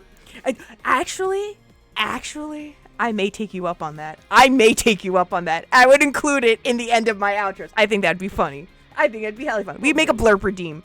Now, since this is a Margarita's Happy Hour episode, which folks do know, we do a Mado-Rado still. So if you guys aren't already familiar, we do a Mado-Rado. And usually on the special episodes that we do for Margarita's Happy Hour, we usually let our special guests choose who we're going to raid out to.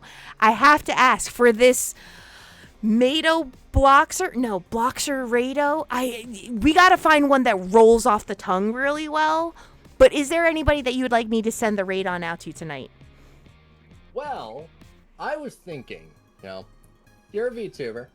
I like to tinker with technology. How about blend the two together and raid someone who is not only just a VTuber, but they're tinkering with technology. In fact, They might be doing it right now. how about we raid out the woman who got 16 players working on a Game Boy game, not a Game Boy Advance. I'm talking the old DMG 001 model, Zarithia, and I will send that link to you just so you can Wait, do raid I out for it properly. Why do I not follow her? I'm a little upset right now. Don't worry, you probably will. Anyways, yeah, there you go. I sent it so that way you can raid out to her properly. Wait a minute. Yeah, she's a prolific member in regards to like Game Boy ROM hacking. She's friends with Derek from Stop Skeletons from Fighting. Yes, that Derek from Derek. And she's also been known to tinker with some stuff. Like, for example, she's tinkering with an iPad to turn it into a portable display that she can use for something. I briefly glimpsed it earlier today. I am so unbelievably entranced by this. Holy shit. This is the part that I love about Margarita's Happy Hours. I learn new shit every time. I learn shit about you. I learn new streamers. Oh, shit. Okay. All right. We will do this. We will do this. We're going to give her the love and the Mado-Rado. Again, I want to remind folks we will be back in action again on Thursday playing some more Phantasy Star 1 because I've been putting it off for so many weeks. We're going to Desolus. Please be gentle. Please be kind to me. Please don't make me sad in my heart. But we're going to go to Desolus in Phantasy Star 1, so please join me for it. Look at the bright side. Look at the bright side, Pizza. You don't have to worry about the penguins this time. Let me ask you a question, Arlis. Yeah. 24, 17, or 12?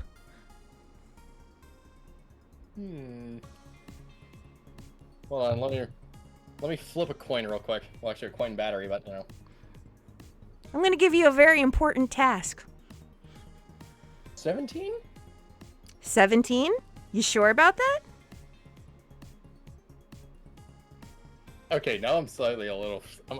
I am. It's a simple question, Arlis. 24, 17, or 12? You know what? 24. Is that your final answer? Yes. You sure about that? Oh God. Now I'm worried. Now I am worried. The fate of chat depends on how you answer this. God. Oh Lord.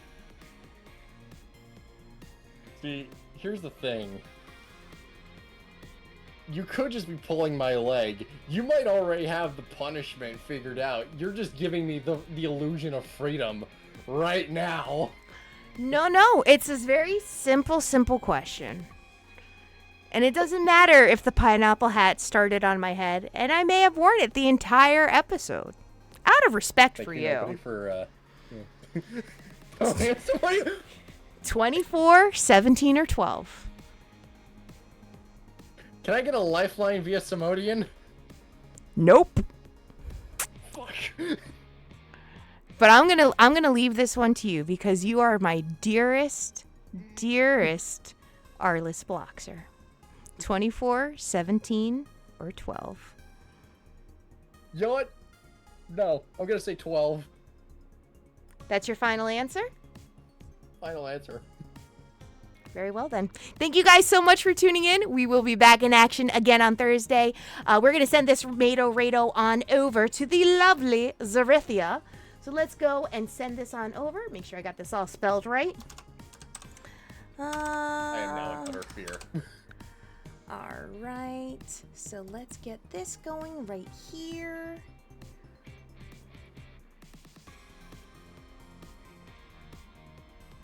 Okay, I think we are set to go. Again, thank you guys so much for tuning in. We will see you guys later on this week for some more Phantasy Star 1. This has been the head maid in charge here. And Arlis, say goodbye. Say goodbye. See you around, people. All right, guys, get this made a radar started. Everyone jump on in there. We will see you guys again in just a few days. But head on over, go send that support to Zarethia. Let's send all the positive love and energy that we had here on today's episode. And we will see you guys on Thursday. Good night, and good night, Kixie. Good night, good night. See you around, people. I am out of fear. Send help.